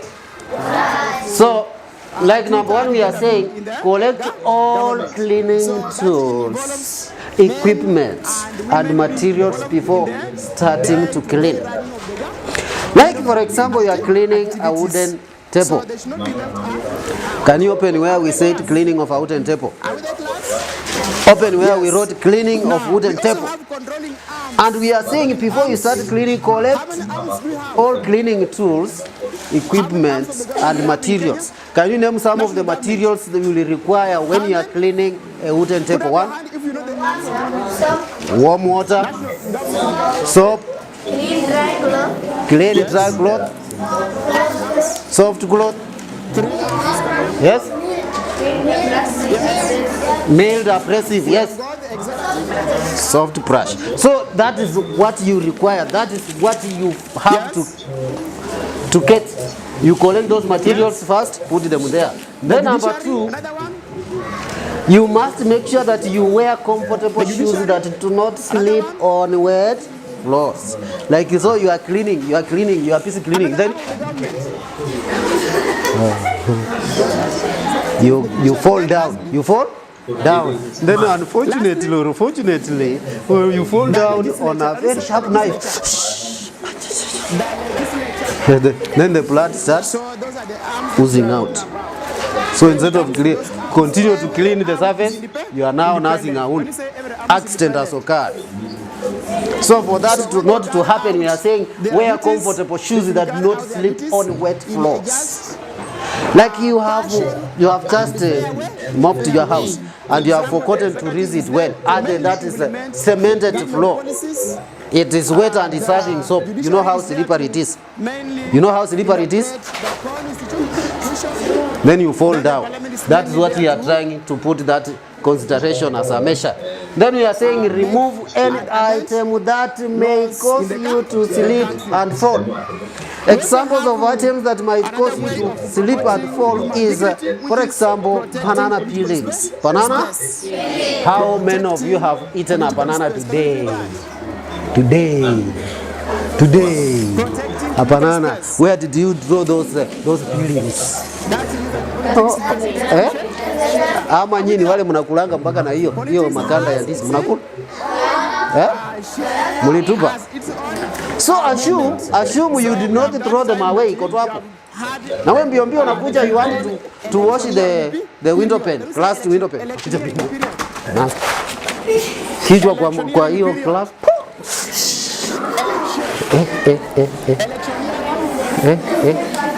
Then accident has occurred.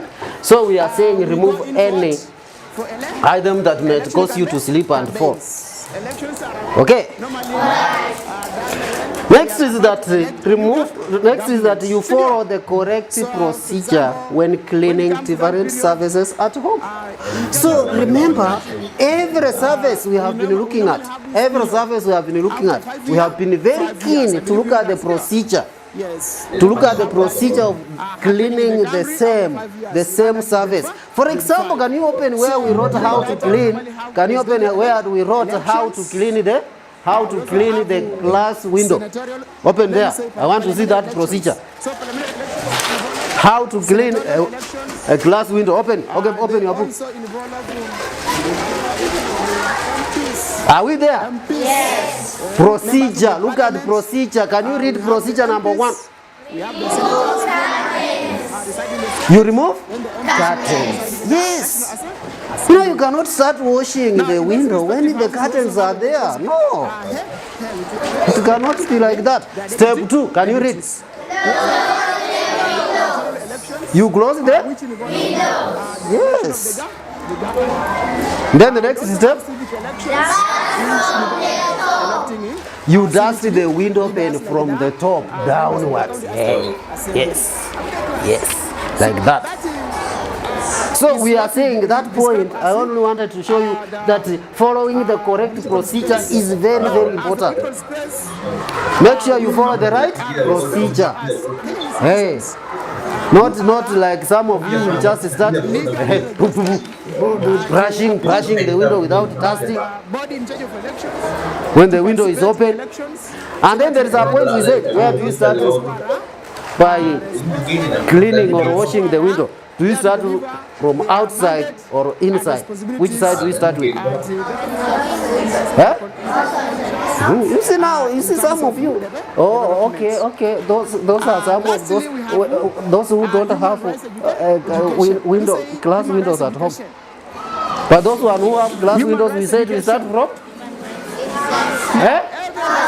Yes, we start from outside. That is the procedure. Because you start from outside, and then when you close the window, you now wash the inside part. Okay?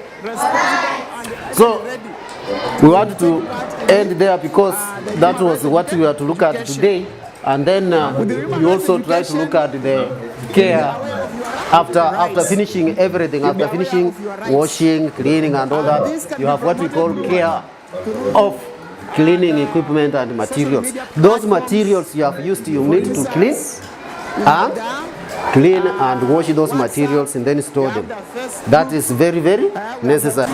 Good morning, class. How are you?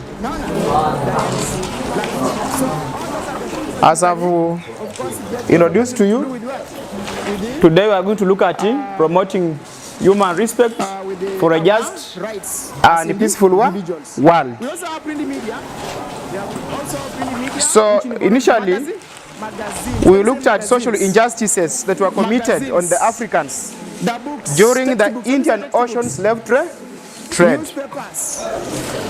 So all those injustices were being committed on the Africans just because there was no respect, there was no dignity for human beings. People are being sold into slavery and servitude, and that was a big show that indeed respect for human beings was non-existent. So our main theme today is promoting human respect for a just and peaceful society.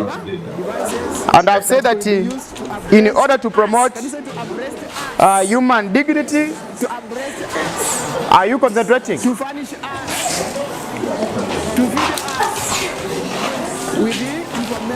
In order to promote human dignity or human respect,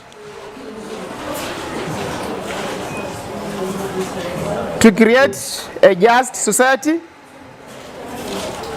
every human being should be aware of those human rights which you learned when you are in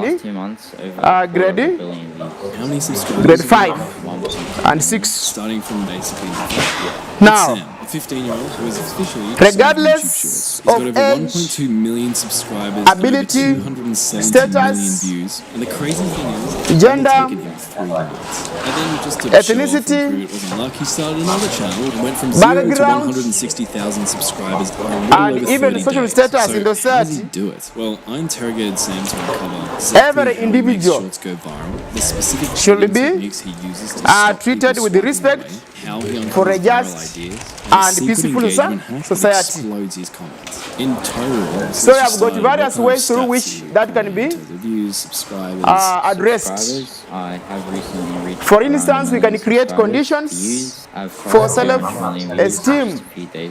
Self-esteem here means self-respect. Just 2 months. Do you think that anyone can Self-respect as an individual, how do you consider yourself?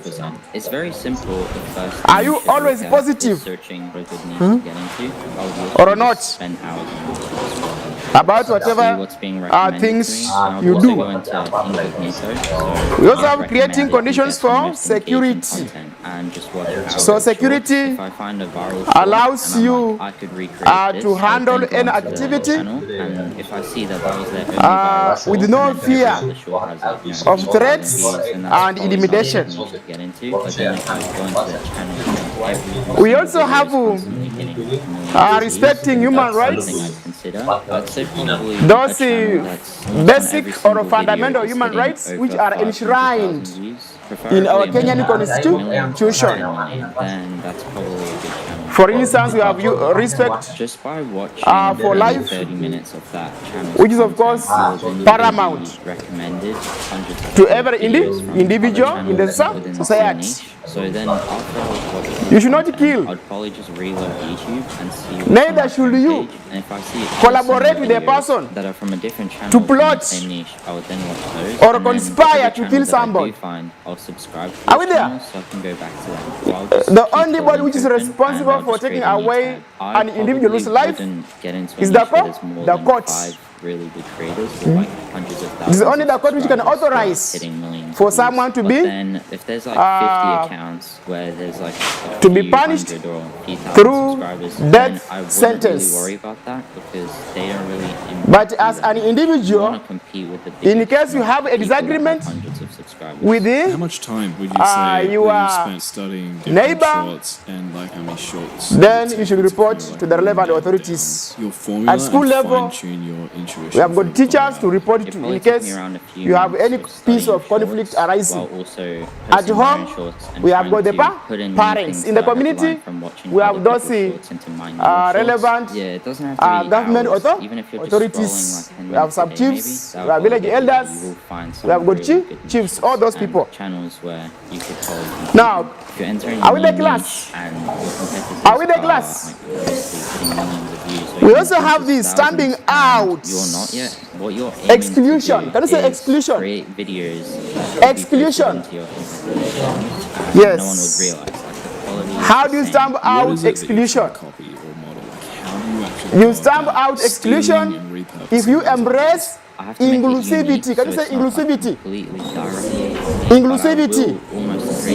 Yes, you don't isolate, neither do you discriminate in the individuals. At class level, you realize that teachers, when they come to class, they always offer their services to both boys and girls equally. Are we there? Am I right? Or there is anyone who has ever been sent out during the lesson? Do you have? Yes, so please, that is another way. Stamping out means eliminating. Can you say eliminating? Eliminating.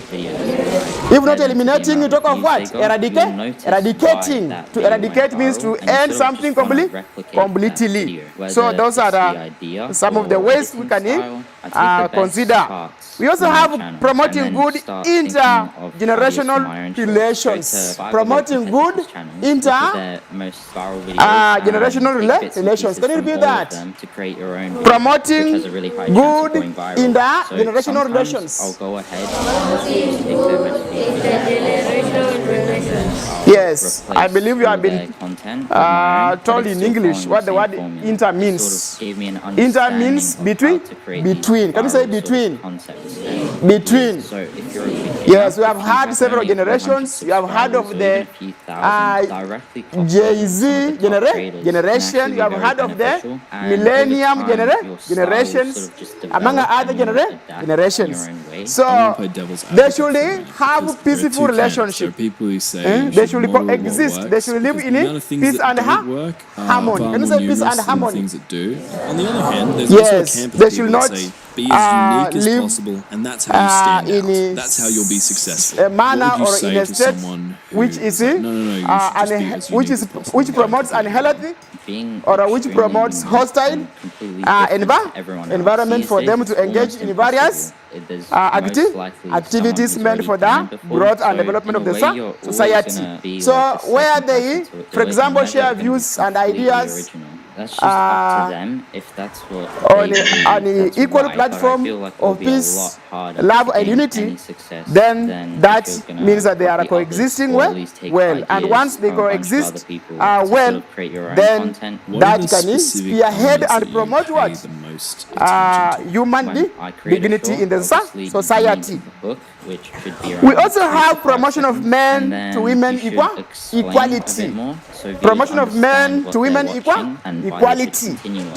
Now, my boys and my girls in this class are all having equal chances, are all having equal opportunities to go to school, to learn.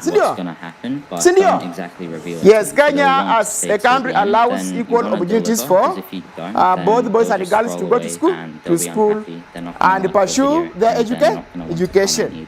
Not only at primary level, but also at secondary level and tertiary levels. That is at colleges, polytechnics, technicals and university levels. So you realize that you all have those opportunities to pursue. Your learning should not end here. Your learning should not end here. You should proceed to the next levels until you reach the end of your academics. Now, that is, you'll know how to coexist in a peaceful way. You'll know how to embrace justice in the society as you continue climbing your academic ladder. Now, when it comes to employment, both men and women are also considered. Are we there? When it comes to elective posts in governments, that also applies to both men and women. You have heard of what? Of 2/3 gender rule in the government. So that involves men and women being involved in the day-to-day running of the governmental activities. So they should not be left out. Are we there, class? Are we there, class? Yes. Now, we also have controlling arms. Controlling arms. How many arms do we have? You can look at cooking. How many arms of the government do we have in Kenya? National government. How many? Put up your hand if you know the arms of government in Kenya. Like a general best National practice. government in Kenya? I would say there's like a... Yes. How many arms? 3 arms. Can you name them? So 1 sentence yes. should be short. We have got the executive, that's the main arm. Secondly, it has to be a good sentence. It has to be yes. Yes. The judiciary, another one. 50 seconds. How did you decide to make 40 to 50 seconds? The judiciary, I just looked another at my one. competitors and looked at their most viral videos, and they just happened to be that long. Another arm of the government. I made mine also that long. You have mentioned the executive, the judiciary, then lastly. Working for my competitors. Lastly, the legislature. Can you say the legislature? Important things that you do. The legislature. So those are the arms that we are talking about. So when it comes to those arms, every arm is independent. Can you say every arm is independent? So when they carry out their duties, they should carry out their duties in a just, partial, and fair way. For example, the executive is there to mainly implement government policies. The judiciary is there to mainly interpret the constitution. Then the parliament is mainly there to when they're commenting, the video is still playing in the background for them. Even if they're just reading and amend other people's comments, laws in the country. 2 or 3 times until they we also have another way of promoting human dignity, which is protecting political space. I think a lot of people think about protecting political space. Can you repeat that? The more engagement you have, protecting political space. That means that politics has its own share. Are we there? Politics has its own share, has its own moment. So we have that time that you have had that we call electioneering period. Can you say electioneering period? Electioneering period. Hey there, fellow explorers. Welcome to Hafid Tours and Travel. Electioneering. Today, we're diving into solo travel, one of the most rewarding experiences. You might be thinking about safety or wondering if you'll have fun on your own. That's why I put together this ultimate Elections guide. are normally done when we are about to elect a new government. Senior. So, for example, when it comes to that period, in Kenya we normally hold that.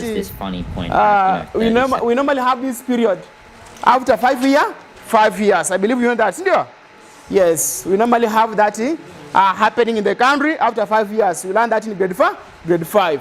So during that time, we normally have presidential elections. We also have senatorial, parliamentary elections. So parliamentary elections involve senatorial elections. They also involve election of MPs, members of the parliament. We have the MPs. We have the senators who are normally reside in the Senate. then the MPs who normally reside in the National Assembly. Now, in those respective houses, we also have elections held to elect speakers and their deputies. We also have gubernatorial elections, which involve the election of the governor.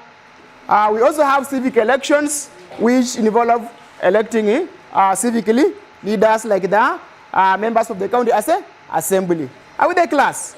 So that is what we describe as the political space. Now, as the political space, we are responsible as Kenyan citizens who are legally registered and approved by the body in charge of elections to participate in elections so that we elect those leaders who are responsible, leaders who are there to deliver their mandate and responsibilities, and therefore leaders who are conscious in terms of development. Lastly, we have human rights education. Can you say human rights education? Human rights education. Now, everyone should be responsible and even ready to take part in the human rights education. With the human rights education, you will be aware of your rights. You'll be aware of your rights. And this can be promoted through what? Through the social media platforms. For instance, we have the WhatsApp, we have the Facebook, we have the Twitter, which we nowadays call the X platform. So all those are the forms that we can, of course, get information to do with what? With our rights as individuals. We also have print media. We have also print media which involve the magazines. Can you say magazines? Magazines. The books, textbooks. Can you say textbooks? Newspapers. So all those are the ways through which you can do it. We can access information to do with what? With the human rights. We also have mass media. Can you say mass media? Mass media. So under mass media, we have got what? The television. We have got the radio. I hope every homestead has a radio. Now, if your home has no radio, then tell your dad or your mom to buy one. Because if you have no radio in your home, it means that you are still living in those old days. Can you say Precambrian periods? Yeah, let us shy away from those periods. The era where we had no what? Digital devices that could be used to abreast us. Can you say to abreast us? To abreast us. To furnish us. To feed us with the information. Anyway, let's undergo the what? In the morning we introduce the what? We introduce our new strand, where you are talking about the force and what? And the energy. So the first thing, let's recall what we say, what is force and what is energy. Class, what is force? Yes? It is a push or a pull. Then from there, we talk about the SI unit for what? For force is what? So force is measured in what? Newton. So the SI unit is what? So the SI unit is N. So when you're talking about force, anytime you see somebody is talking about N, know that this person is talking about the SI unit of what? Force. Then from there, we are able to describe the meaning of what? Energy. What is the energy class? This is the ability of what? Doing work. Ability of doing work. So, under it, we should be able to know the SI unit of energy. I'm sure most of you do not know. Read this name. Read this name. Read this name. Read this name. Jules. Joel or Jules? Eh? So the SI unit is what? J. So the SI unit for energy is Joule, which stands for J as an SI unit of it. So today, this time we want to look on the what? Energy transformation in the nature. So hereby, we want to see, first of all, to be able to identify the meaning of what? Transformation. Already we know the meaning of energy, whereby you have just said energy is the ability to do work, and SI unit of energy being what? J. So transformation is what? Transformation. Guide for solo travelers, especially for change from what? One form to another. Changing from one form to another is whereby maybe. Hey there, fellow explorers. Welcome to Hajj Tours and Travel. Today, an example of a change of form. Like you have a sugar cane. The way it is a what? It's a stick of sugar cane, isn't it? But it's going to be processed and become a sugar. There's a change of transformation. So I want to check on under the change of transformation some of the things that are going to show us under the what? Under the when you're talking about example of energy form, isn't it? Hey there, fellow explorers. Welcome to Hajj Tours and Travel. Today, we're diving into solo travel, one of the most rewarding experiences. You might be thinking about safety or wondering if you'll have fun on your own.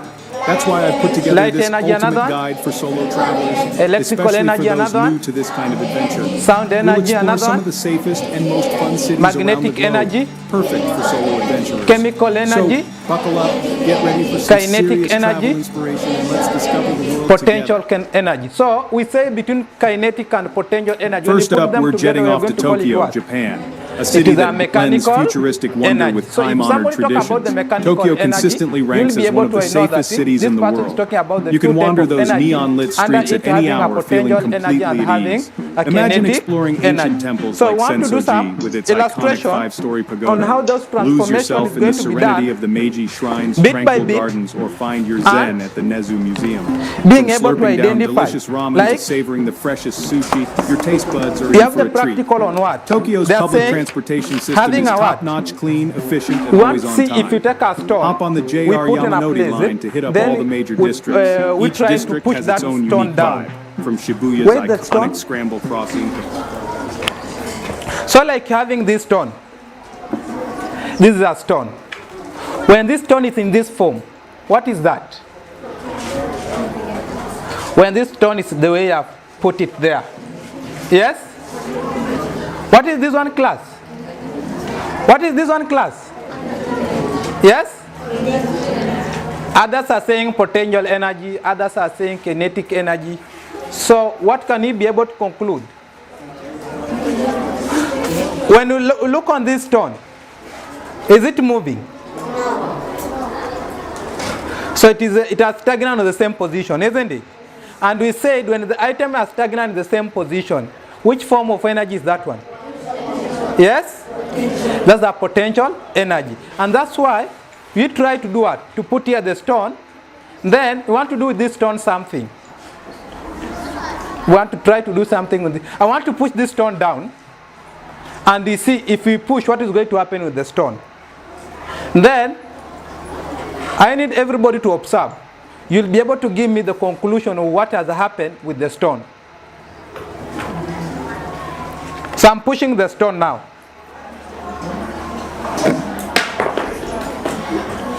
What has happened with the stone? What has happened with the stone?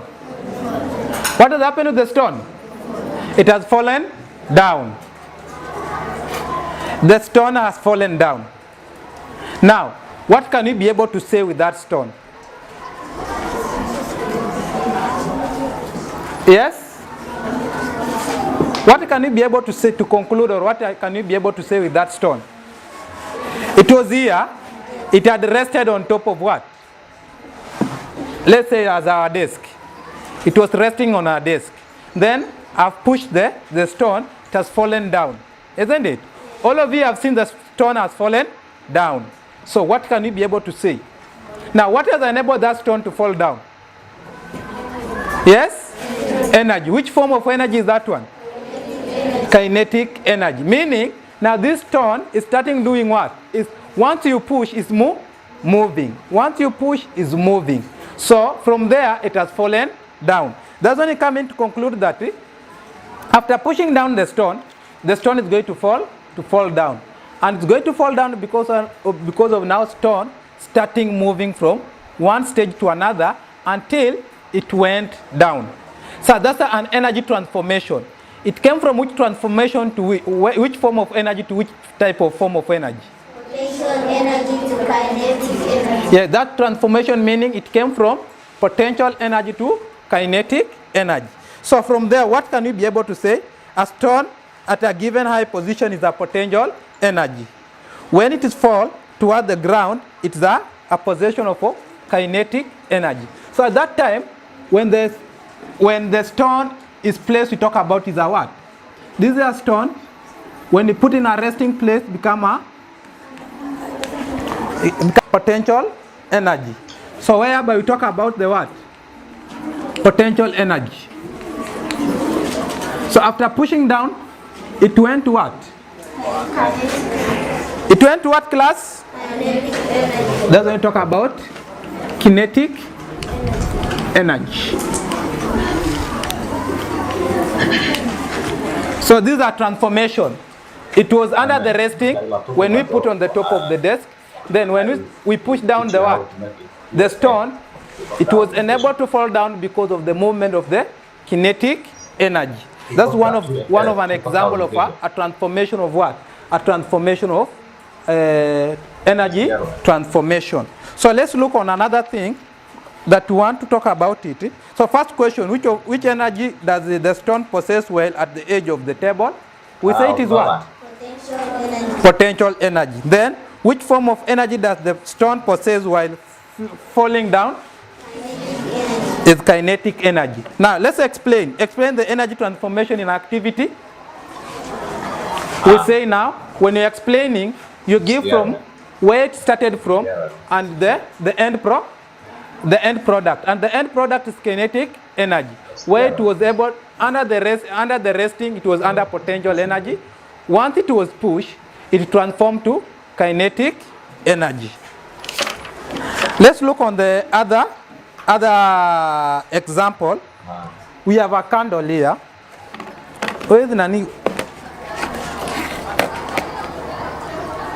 Nani amenipatia ingine mzuri? Where is it?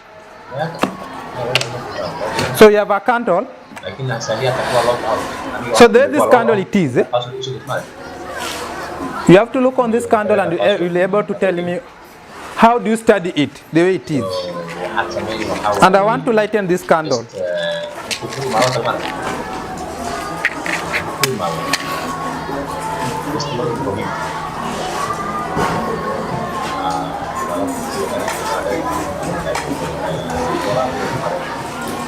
So we can see what is happening with our candle. What is happening with our candle? What is happening with our candle? It is the lightening, isn't it? What has enabled this candle to be able to light? Yes? Heat. Where do you find the heat? Where do you find the heat? From the matchstick, isn't it? Yeah? And what is enabling this candle to light? The energy. Which form of energy is that one? Heat energy. So we have heat energy. For that heat energy to be able to work, has energy been stored within this candle? Has energy been stored within this candle? So let's understand that before it light, we have energy that was here. And the energy that is here is a what? Is a chemical energy. So this chemical energy is now being broken down. That's why now this candle can be able to light now. The way we can see it, the way it is. So there's some transformation is going to happen here. There's a chemical that's going to be broken down. After putting here the lightening of what? The lightening of what? Of the matchstick, it got heated. After heating, now it transforms to light. So anytime, let's say you want to scrub your hand. If they are what? You are cold and want to get some warm. What is going to happen? You will take your hands at that position. It is what? It is cold, isn't it? So you will start brushing your hands step by step. The more you brush, the more it becomes warm. So it's the same thing is going to happen with this candle. Once we put there, so it goes very fast. So energy. So under the kinetic energy, it's going to generate what we call now sound energy. From the kinetic energy, it's going to generate our sound energy. So anytime we're talking about the clapping produces kinetic energy. Then after hitting the hand together, it's going to produce a sound, which now becomes the sound energy. So when you're talking about now use of what? You're talking now the use of clapping of the hand. Clapping of the hand. Clapping hand. So anytime you're clapping hand, the movement should happen, and this is what? Kinetic energy. And the end product that is going to give us after clapping is going to give us sound. It's going to give us sound energy. It's going to give us sound energy. So the last thing that we shall be able to talk about is as Nani has we have a solar, but we shall be able to use it later if you get the terminal that will be able to help us. So we were to use what? A battery to get circuit, to get the circuit. So I realize we don't have the what? The wires and what? So we have to use direct what? Torch. We have to use direct torch. And within this torch, it has what? It has what? It has a battery. The torch has what? A battery. A torch has a battery. There you can see it very well. The torch has a battery. So these batteries, it has stored what? Energy. Which kind of energy has been stored here? If the energy has been stored here, which kind of energy is that one? Yeah? Which kind of energy has been stored here? These are chemical energy. Good. These are chemical energy. So after now getting it is in a form of chemical energy, you are going to put it what? We don't have wires, but we have springs here. You have a spring inside here. So this spring is going to use like a wire. The spring that is inside here, we are going to use it like a wires. So we are going to put our what? The battery inside. So once we put the battery inside, there is a movement, and that movement is under the springs. That's why it's going to generate what we call what? Electrical energy. It's going to generate, using the springs, it's going to generate what we call electrical energy. So when I talk about the it, you have the battery itself, which will produce what? Which has been stored in a chemical form. So which is a chemical energy. So once we put that, the energy will start now traveling, which will come to what? Electrical what? Electrical energy, which will travel to electrical energy. So once it travels to electrical energy, what is going to happen as our last product maybe? What is going to happen under our last product? We need the light to be able to light here, isn't it? That's why we talk about it, what? Light energy. Good. Light energy. And I think that's some of the few things that we have to talk today. And we have tried to do some clarification of it. So I think the last thing that we have to look upon is the terminals. How the waterfall enable us to produce what? How the waterfall is going to help us in that process of what? In that process of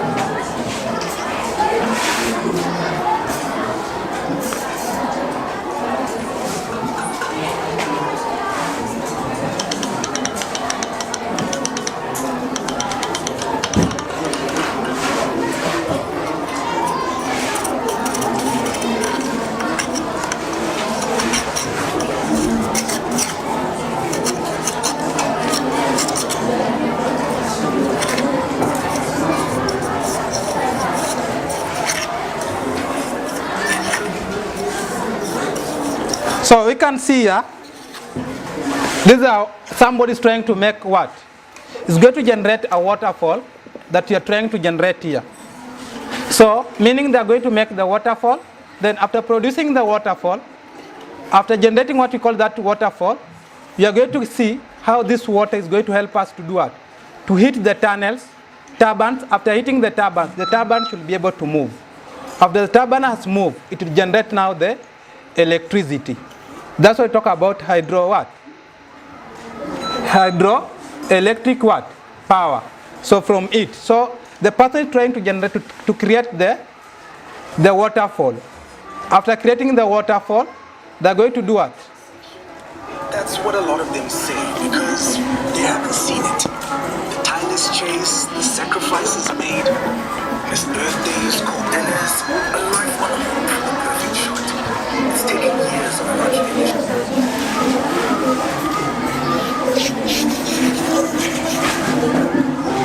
You can see what is happening here now. Hamdi?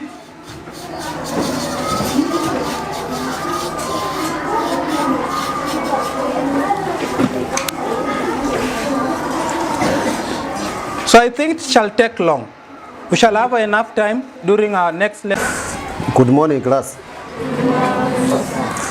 So today we are going to continue with what we had started looking at, and today we are looking at grammar, that is preposition, and we are going to look at prepositions of time.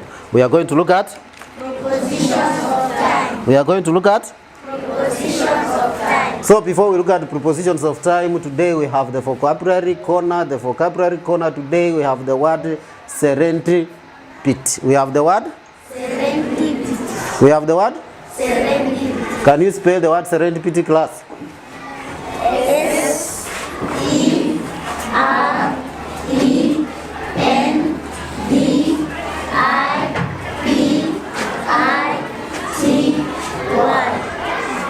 So the word is serendipity. We are saying that serendipity is a noun, and the meaning of the word is the occurrence and development of events by chance in a happy or a beneficial way. It is, we can say, it also means unexpected happening. Unexpected happening, and by that, it's an expected happening that is of good luck. Can you read the sentence with the word serendipity, class? It was a serendipity for her in passing exams.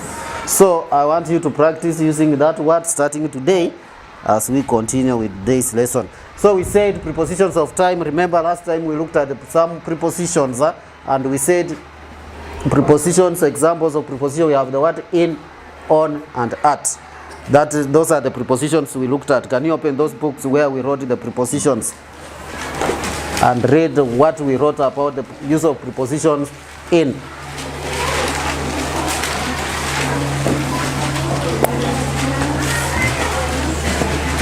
So we said preposition, start with the preposition in. Preposition in. It is used with months. It is used with months. Yes? Yes. Years. Seasons. Seasons. Morning.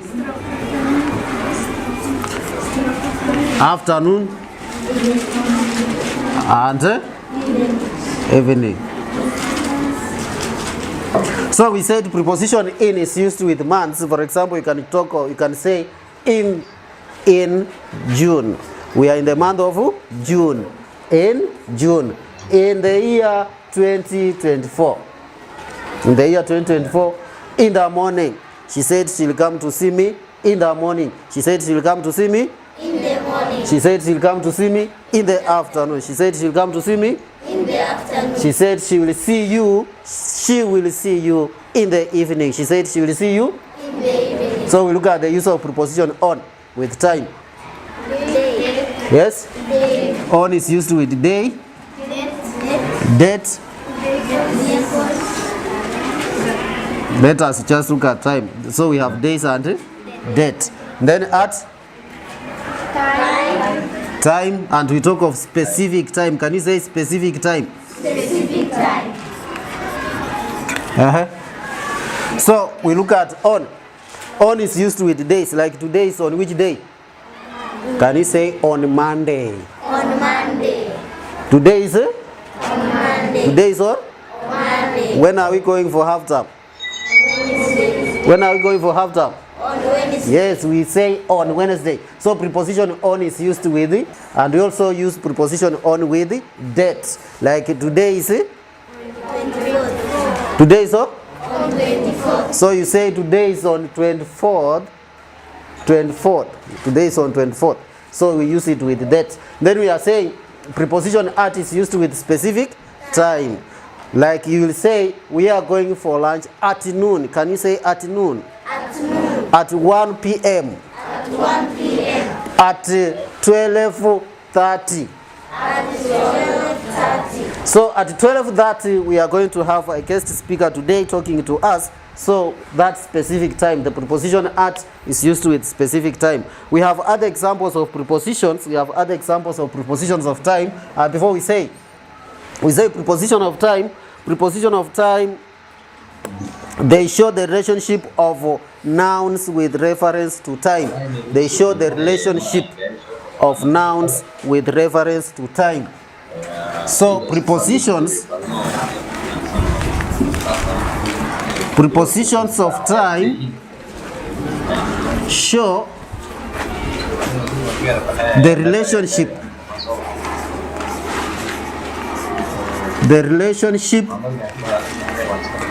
between nouns and time.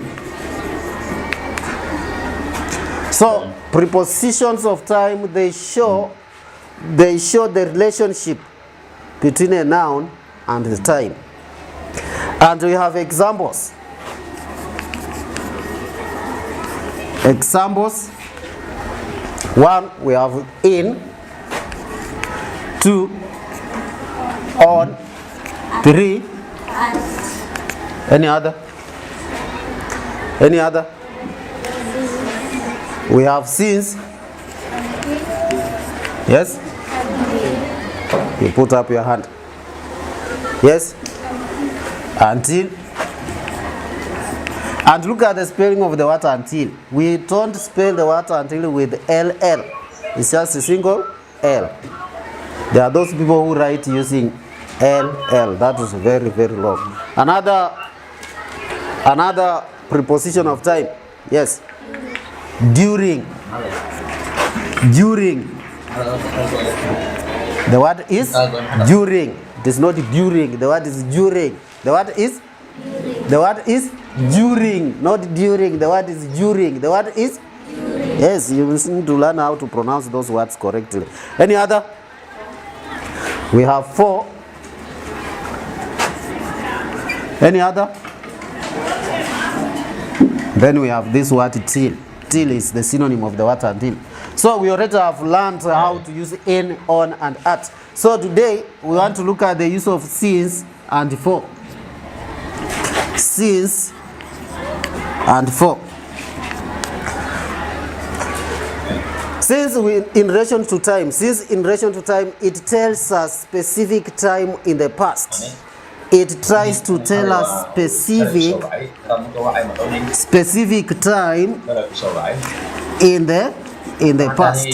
Specific time in the past. Can you say specific time in the past? Specific time in the past. For example, in a sentence, someone will say, Hapo sasa has been teaching English since 2010.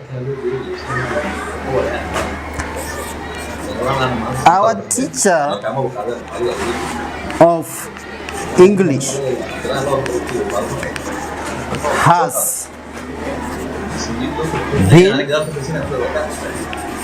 has been teaching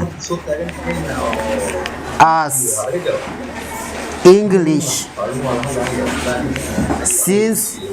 So after this word preposition, you now say the specific time in the past. So you can say since 2010. 19. So you specify the time part in the past. You specify time part in the past. Can you read that sentence? Our teacher of English? Our teacher of English has been teaching us English since 2019. Again. Our teacher of English has been teaching us English since 2019. Then when we come to the use of preposition for is a preposition of time that tries to tell us a period of time. It tries to tell us the period of time. It tries to tell us the period of time starting in the past. Period of time starting in the. So for example, looking at this sentence, if this teacher has been teaching you since 2019, since 2019, how many years are those? How many years are those? Can you make that calculation? One person to tell us? Yes. Yes, how many years are those? How many years are those? 5 years. So you can change this sentence and say, our teacher of English has taught us for 5 years. He has taught us for 5 years. For 5 years. So you'll see that it gives us the period. It gives us the period of time. It gives us the period of time. Can you read that sentence? He has taught us? He has taught us for 5 years. So on the list, I want you to get this difference. The difference in these two sentences, we have the use of since and the use of for. We are saying since is being used with specific time but in the past. Like you can say, we have been sitting in class. We have been sitting in class since 7 a.m. in the morning. Since 7 a.m. in the morning. It's not only used with years, can be used with even hours, even minutes. Like we can say now is 10:30, and you say maybe when did I study the lesson? Some 20 minutes ago. So you say he has been in this class. I have been in this class since 10:20 a.m. The point you need to note is that it must be specific time, yes, but in the past. Time has passed. Then when you come to the use of for, yes, it must be period of time. We look at the period. How long? The period is how long. Can you say how long? How long? So for, you must be answering the question, how long, for you to understand that. Also on the list we have the use, they have the during. We have during, then we have until. Also want to look at those prepositions. We have during, then we have until. So we say during is used mostly when the action is in progress. The action is in progress, and that is to mean that action and time, they are in progress. Throughout the course or duration or period, throughout the period. It is used to mean throughout the period. Throughout the period. Throughout the period or throughout the course. All that time. All that time. We use it during. And then we have until. Until is used to mean up to.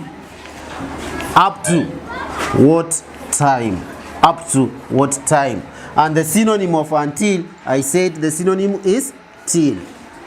So if you don't want to use until, use till, meaning up to what time? Up to what time?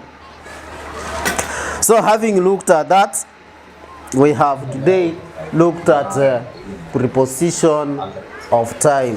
What have we learned today, class?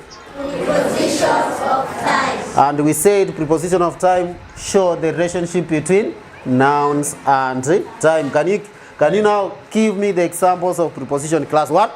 In, on, at, since, until, during, for, till. Faster than that, give me examples of prepositions of time, class. In, on, at, since, until, during, for, till. So let us open our books on page 150. Ramadan, come. Raise his head. Musa, come and raise his leg.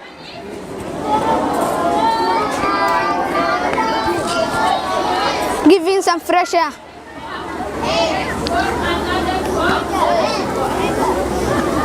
Abdullah, come.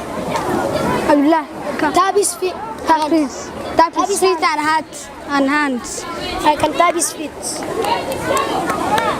Ramadan, call his name. Call his name.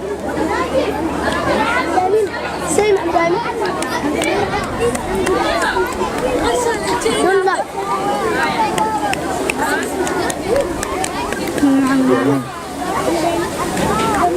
Call his name. Call his name.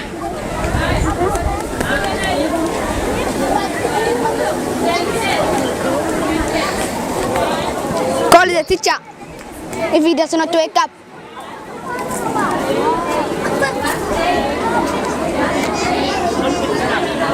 Have you done the necessary? Okay, can you try to tap the legs? Raise the legs? We have raised it and tap it. You have tapped it? Yes. It's not waking up? Yes. Mohammed Amin.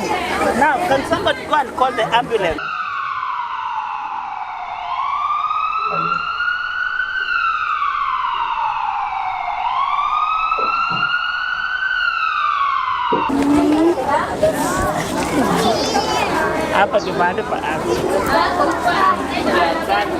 Can you clap for him? Now, we have already finished preparing our plot, isn't it? We have 3 types of planning methods. Can you name them? One? Broadcasting. One is? Broadcasting. Broadcasting.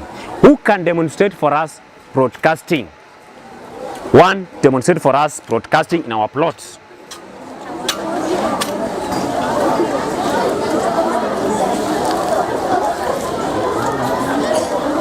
You are seeing that? Are you seeing that? Broadcasting is spreading the seeds. Yes, that's good. Another method is what? Another method is drilling. Who can show us drilling? One person for drilling.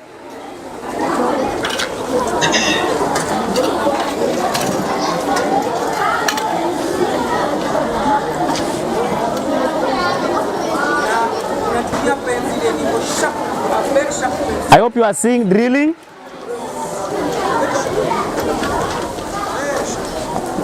Fine. Another method, we have said there are 3.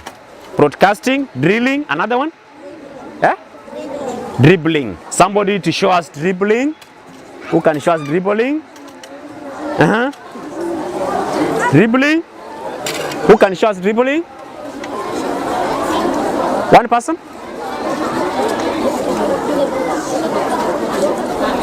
I want you to observe.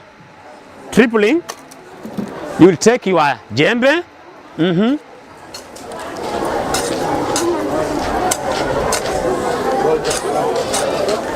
I hope you are seeing that.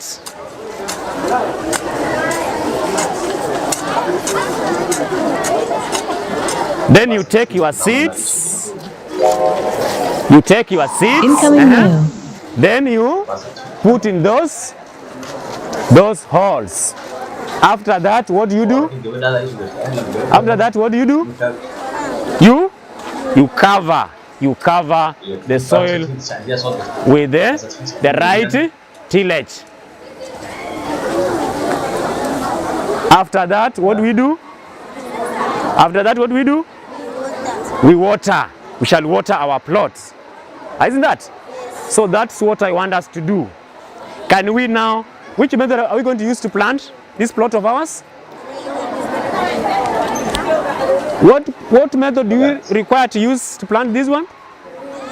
Drilling, eh? You want us to use drilling? Girls, which method do you want us to use? Drilling. So let us use drilling.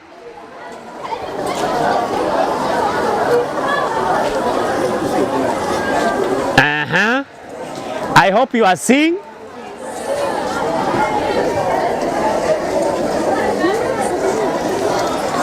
The length should be equal from one line to another. Should be equal. The length should be equal from one line to another.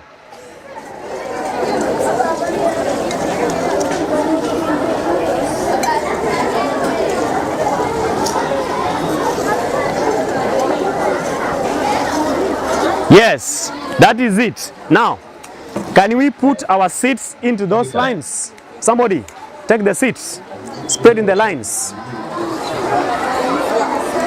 Anybody, take the seeds. Take the seeds, take the seeds, take the seeds.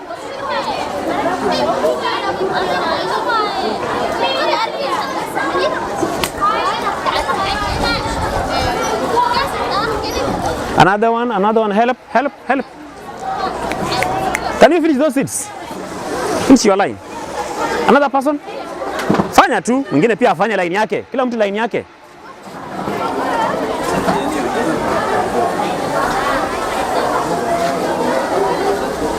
Fine, another person?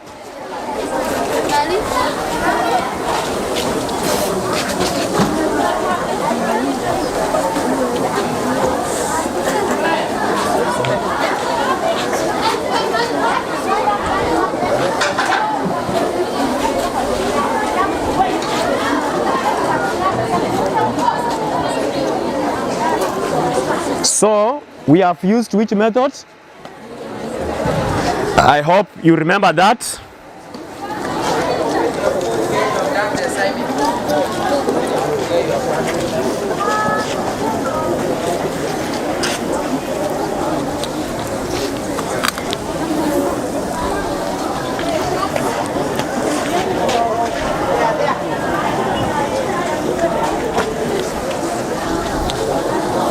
This is our seeds.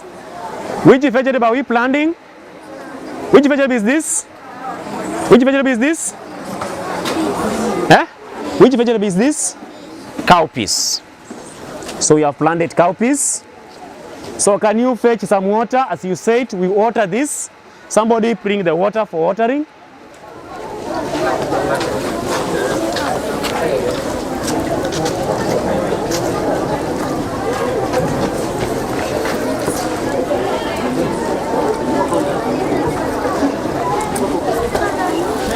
Someone to come and cover for us. Cover this for us. Covering. Cover this. Basi kidogo tu. Kidogo tu. Kidogo tu. Ongeza kidogo. Somebody, Naslin, cover the soil. Cover the seeds. Cover the seeds. Cover the seeds.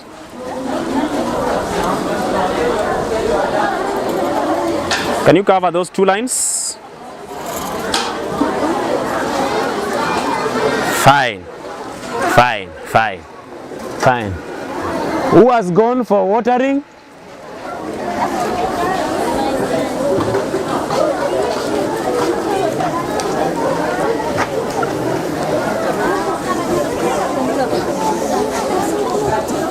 Bring the water. After covering, we do what? We do water. After covering, we are going to water our plot in the morning and in the evening. We'll be watering in the morning and evening. can you water the plot, our plot? Can you plot water, please? Can you water the plots?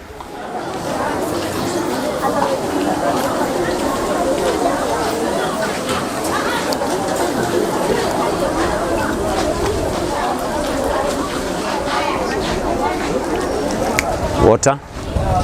Bring water.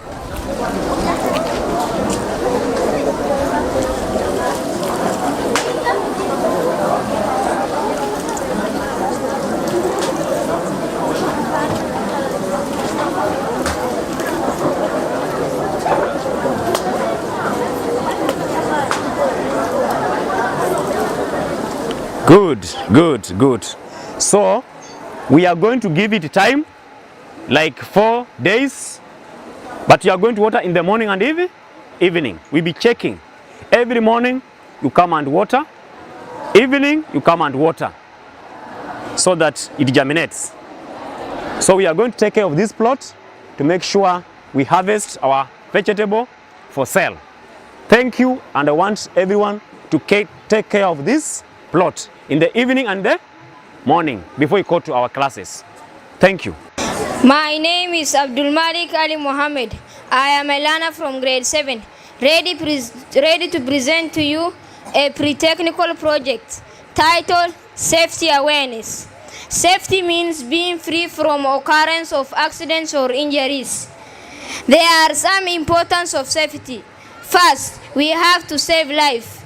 Second, cost saving. This means that it cuts the medical bills that may arise as a result of injuries. We have increased productivity when laborers are safe from injury.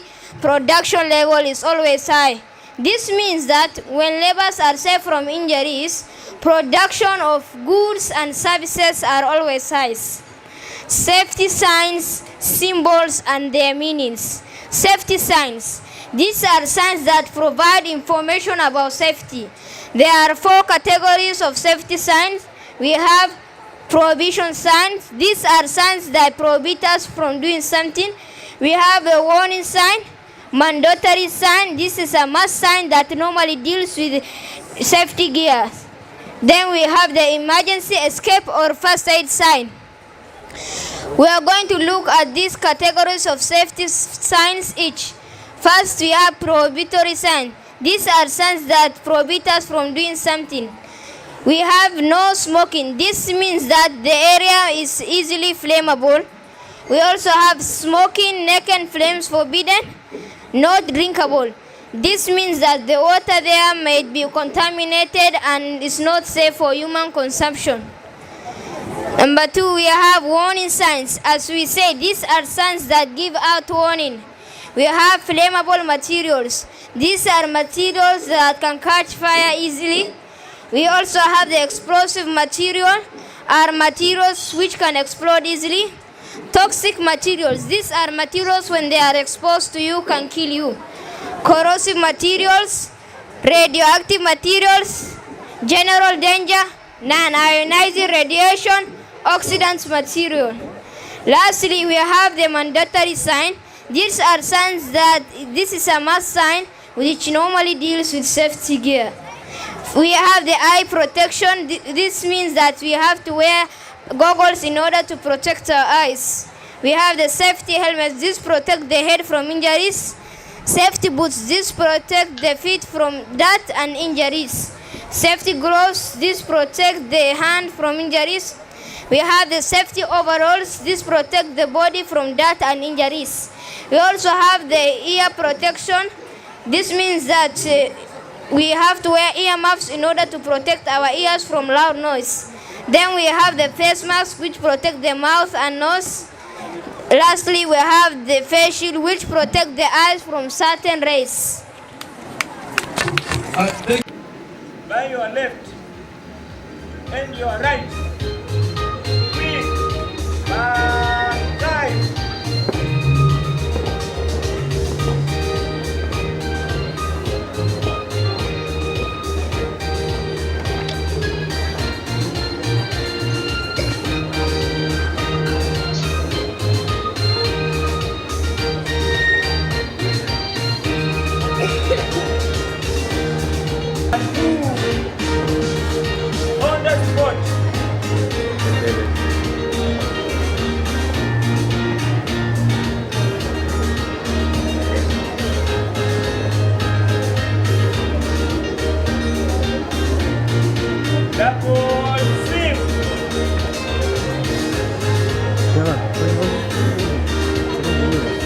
Turn. About turn. Start on YouTube. Move on and raise the flag.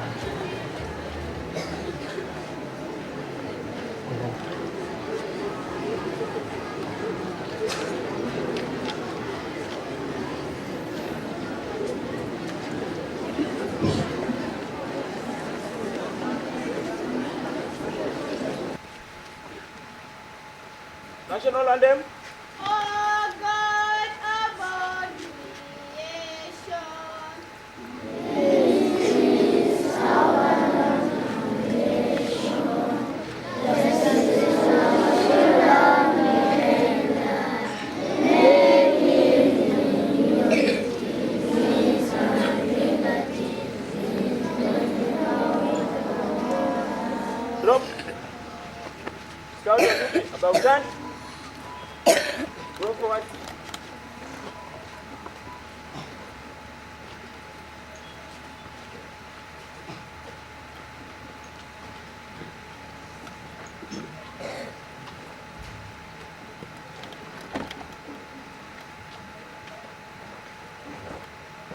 Tease. Glad. Salute. Half salute. Scout promise. On my honor, I promise that I will do my best to do my duty to God and my family, to help all other people all around to obey the struggle. Drop. Tease. Glad. Tease. Glad. Scout, shikilia movement. Check 1, 2, 3, 4. Scouts, watch here movement. At ease. Left. Left hand. Left hand.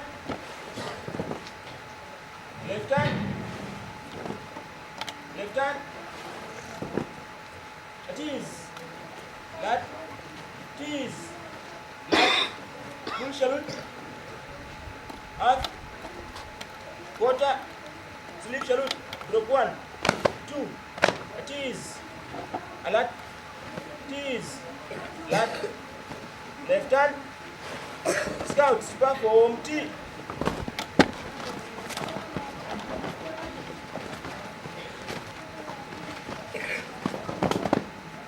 By your left and your right. Quick. Mark time.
Good morning, school.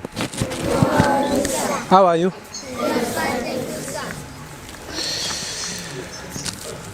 So we are grateful for this opportunity that God has given us for us to be able to meet here again after a short period of a holiday. So a lot have been said, and I don't want to repeat, but I'll try to emphasize on 3 things. 1, I'll try to emphasize on communication, language communication within the school. And this one I expect the governors to do your work. Make sure you have the disk in class and that disk is working. Make sure that disk is working, governors. Then in the evening, class teacher to take initiative of that, to make sure you punish those who have used the wrong language in compound. Second is arrival time to school And that one goes to grade 6 and grade 8. The senior teacher just say about. Let's try to improve on our arrival time in school. You know, you are affecting yourself. And they say the early bird catches its worm. Meaning, in the morning, once you arrive in school early and you start that lesson as early as it is with the teacher, it will be easier for you to be able to understand whatever is being taught within that day. So you have to come to school on time. So tomorrow I'll be able to help the what? I'll be able to help the teachers on duty. Tomorrow, I'll be able to help the teachers on duty. Good luck, I don't have a lesson in the morning. So those who like coming in to school late, let's meet tomorrow at that time again. You're not going to like it. So you have to make sure you have to adapt the school as fast as you can. Do the right thing in those class. Make sure you do the classwork as it should, and that work has been marked. Classwork should be done, and that work should be marked. Assignment should be done, and make sure the teacher have checked on those books. The senior teacher just talk about checking on the books tomorrow. I'll be there to help the teacher.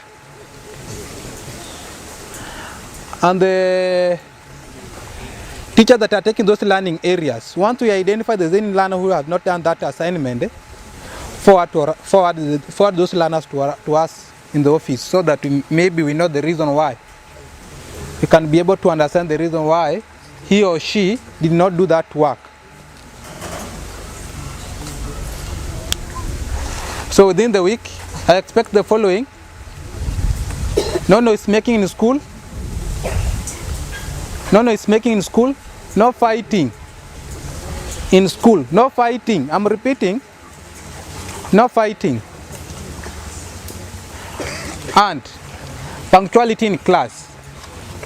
Punctuality in class. If you do those things, I don't think if you are going to get some conflict with the teachers. In those few remarks, I wish you a wonderful week ahead and a wonderful day. Thank you. Okay. Good morning, school.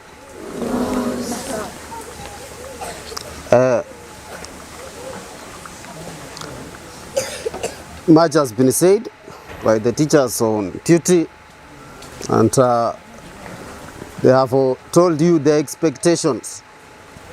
So my urgent appeal is that we must adhere to all that they have said. All that have been said here on parade, you must be ready to follow. This is week 9. This is week 9, second term. That means that we are only left with 3 weeks for the school to close, for second term to end. So my urgent appeal is that you must prepare thoroughly and focus on what brought you in this school. I have the following announcements to make. Number 1, the singing of the national anthem is very feeble. And I want to call upon the class teachers, the social studies teachers, to train the national anthem and the East Africa anthem. Those 2 items are very, very important, especially when on parade Monday and Friday. So this week I want to see a very, very big change in singing of the national anthem and the East African anthem. Hii imefunzwa, mtu asema hajawahi funzwa. All the learners on this parade went through CPC, and CPC requires that at grade 3, you must be able to sing the East African anthem. So I urge that you better practice and master the same. We have been practicing the entertainment items, and it is unfortunate that we seem to forget. Is it under grade 1, 2, 3? Your time for practice is 12 to 12:30. Grade 4, 5, 6, 7, 8. Your practice time is 2 to 2:30.